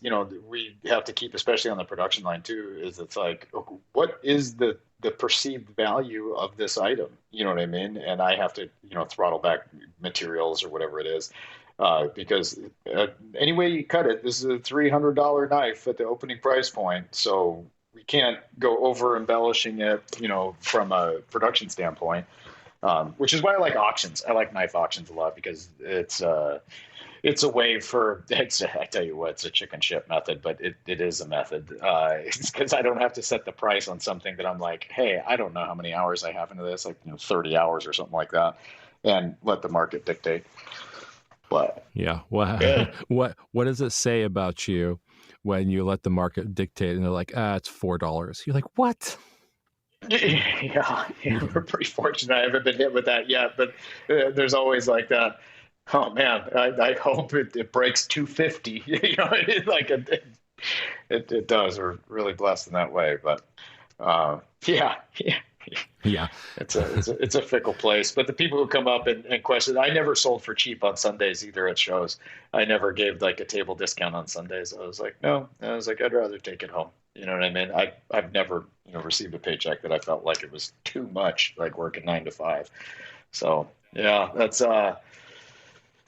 yeah, when again, assholes going to be assholes. Just don't let them run any space in your mind. You're kind of, I'd really celebrate your attitude with the podcast. You're like, this is just the thing I'm doing. Whatever it turns out to be, it turns out to be, and that is the embodiment of the audience comes last. You know what I mean? You're like, I don't care. Not that you don't care. That's not a motivating factor. The work is the motivating factor, and how it washes in the end is how it washes. Well, yeah, and it's kind of stratified too, because there was I don't know, it's kind of a facsimile of kind of what motivated me originally, right? I see all these makers dying. I want to record their stories, I guess. Just I capture some of their essence, like a sound bite, like something where like there's few times where you're going to hear Steve Johnson's voice or Bruce Bump, unless you were in a show, but they don't do shows anymore. So how do you even know, right? Who knows? Right. Who other than people who go to shows know who Steve Shackelford is, or Bruce Boyle, or Voyle, right? Who knows about these people? And I want to capture that somehow, right? But the other side of it was definitely, I see there's a few knife collectors that I know. I've had Dave Nemerson on, I've had Trip Miller on, and I know of Charlie Brock, right? And by and large, when I had Dave and Trip on, we talked about like their motivation for collecting, right? And they like Trip comes from a kind of like a more economical perspective. Like he will try different things out. He wants to make sure that there's a secondary market, so that he's in finance and stuff. He knows business, so he looks at it as investment to a certain extent. But I know he's taken hits on things because he wants to get out of it and move on to something else, right? Dave curates his collection, and he wants to know the maker and know his investment is going towards people who care about the things that he's buying. He likes bespoke, right? And Charlie Brock, he from everything I've seen, like analytically, he really likes to invest in the makers because he considers when he's investing in a friendship, right? And in actuality, what it seems to me is that his investment is in friendship, and the money that he pays is just to see the people that he likes and that he respects and that align with his value system succeed, right, with his hard-earned money. Right. And what I thought about though is like, so for the Charlies of the world, who really need to know the maker in order to get invested in what they're doing, what better way than to sit with a maker and talk to them about what it is that they care about, like to not to try to string them or whatever, and make them say something that is, the things that we say behind closed doors, right? But to talk about what their belief is, and then allow collectors and people of the world to evaluate that, and to see, hey, like this guy is like, it speaks to me, like what he's doing is just something that I want to be invested in. Right. That's another piece of the puzzle for the show. Like you're broadcasting a signal and see who picks it up. You know what I mean? Who's tuned in on that frequency? I think that's a noble play for sure. For sure. Yeah. Well, and the other is that I find inspiration in some of the weirdest places. Right. I might be watching a documentary on by Ken Burns on Ansel Adams or someone like that, like just something, right? Something random. I might be listening to Design Matters, right? And like, I mean, your introduction with Melman, Debbie Melman, yeah, right. Yeah. And I like shameless stealing some of her format for the podcast, right? Amen. And I mean, it's a good idea, but I'm trying to do my own thing with it, but in a respectful way, because I think that her format is. It's an introduction to a guest that makes the interaction more profound, right? That's what I want, right? But when I listen to things, or when I am just kind of, I don't know, just taking in experience and stimuli, I sometimes just get these glimpses and inspirations, right? And I will never know what an interaction looks like between you and I, and how it's perceived to another person, another maker, somebody who's suffering, or somebody who's has an existential crisis, or somebody who is just looking for the next thing to boost them, right? I don't want to like, and some of it, like a very small portion, like 10%, maybe 7%, is to allow people to understand that their ego doesn't mean shit. Right. And, it's like, bring it down to earth, and to be reasonable, and to not like get so involved in the prestige of things that you forget that if the internet was gone tomorrow, you'd be out of business. Yeah, because some of the great makers you have on here have none of that, not one iota of it. So, I mean, it's a pretty big get over yourself pill when you talk to the Bruce Bumps of the world, and they're just cooler on the other side of the pillow. And you're like, wait a minute. Yeah, I don't care if I have however many thousands of Instagram followers these people have. You know what I mean? You're not that big of a deal, because the work speaks for itself. Yeah. Well, I mean, it's also, it's been a weird journey too, because it's not an imposter syndrome thing. It's like, I don't want this to happen, where there's like, I am not a knife celebrity. Like, I will never be that guy. I'm not motivated by that thing. I want people to listen and to value things that I do, but don't look at this podcast as like like there's any celebrity involved with me. Like, you don't know how much I have to sacrifice in order to get people to want to sit and talk to me, and to do it for a long period of time. Like, you can't say like great conversation. Like, I vampire time from people because I just ask stupid questions and string things together intelligibly enough for other people to gain inspiration from it or whatever. Like, it's not like that. Like, I am the monkey, right?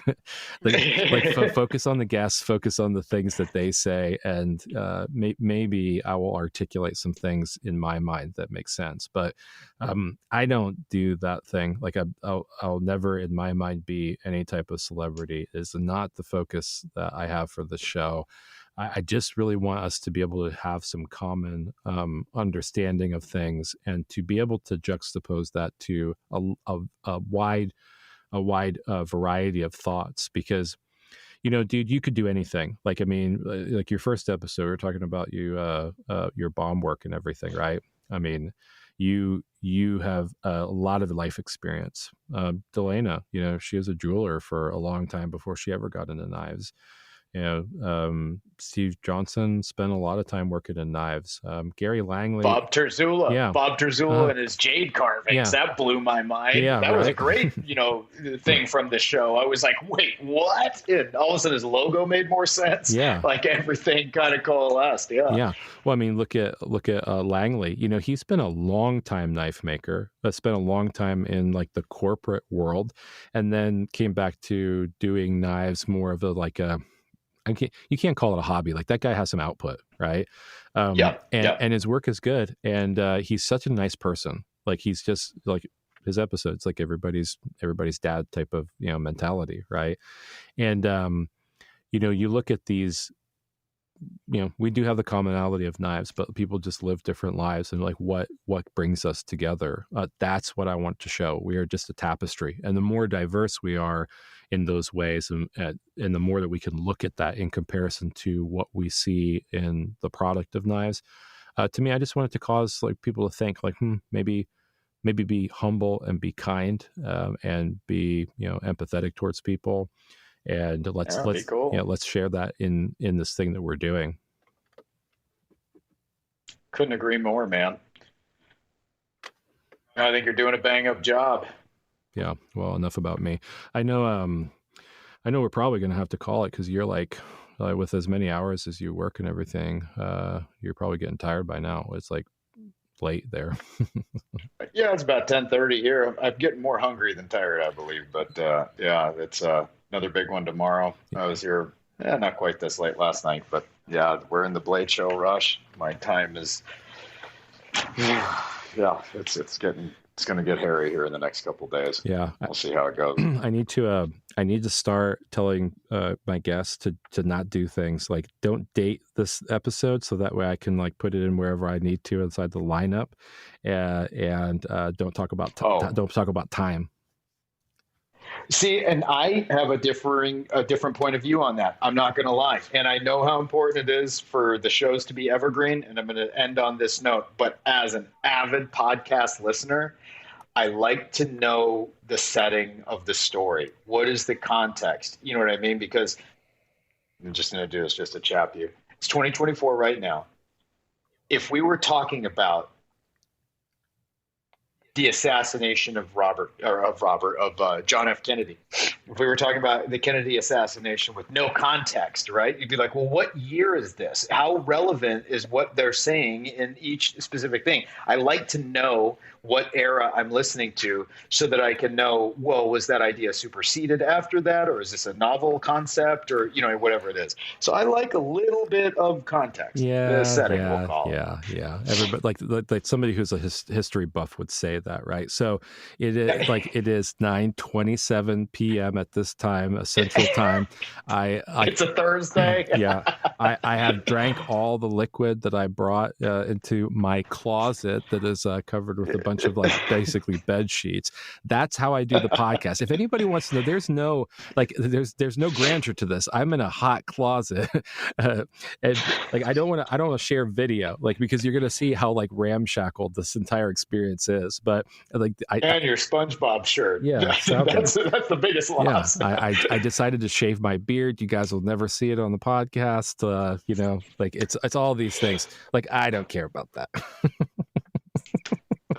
Too fun. Well, this has been a blast, Aaron, and I know we've waxed on for quite a while, but I mean, this is what happens when two buddies sit down and just kind of wax philosophical for. That's something that we're both very passionate about. Oh yeah, so man. Thanks so much for having me on. Yeah, absolutely. My parting words to you is that your life energy means something very profound to me. You're a super smart, loving, caring, and compassionate guy, and the light that you bring into this world is something that I hope that everybody recognizes. I mean, you have some popularity. People look up to you, but I look up to you because you make me feel like I can do, right? And so like your friendship is very valuable to me, and I love you for it. Thanks, buddy. Love you too. I appreciate it. And yeah, Yeah. I'm your big supporter as far as this goes. To be sure, number one fan. So, all right, I'm gonna go chew on that for a little while. But yeah, thanks, man. Yeah, I'm not gonna kiss you, but I mean, we could say you love somebody. Actually, I'm really comfortable with that, the normalizing of that.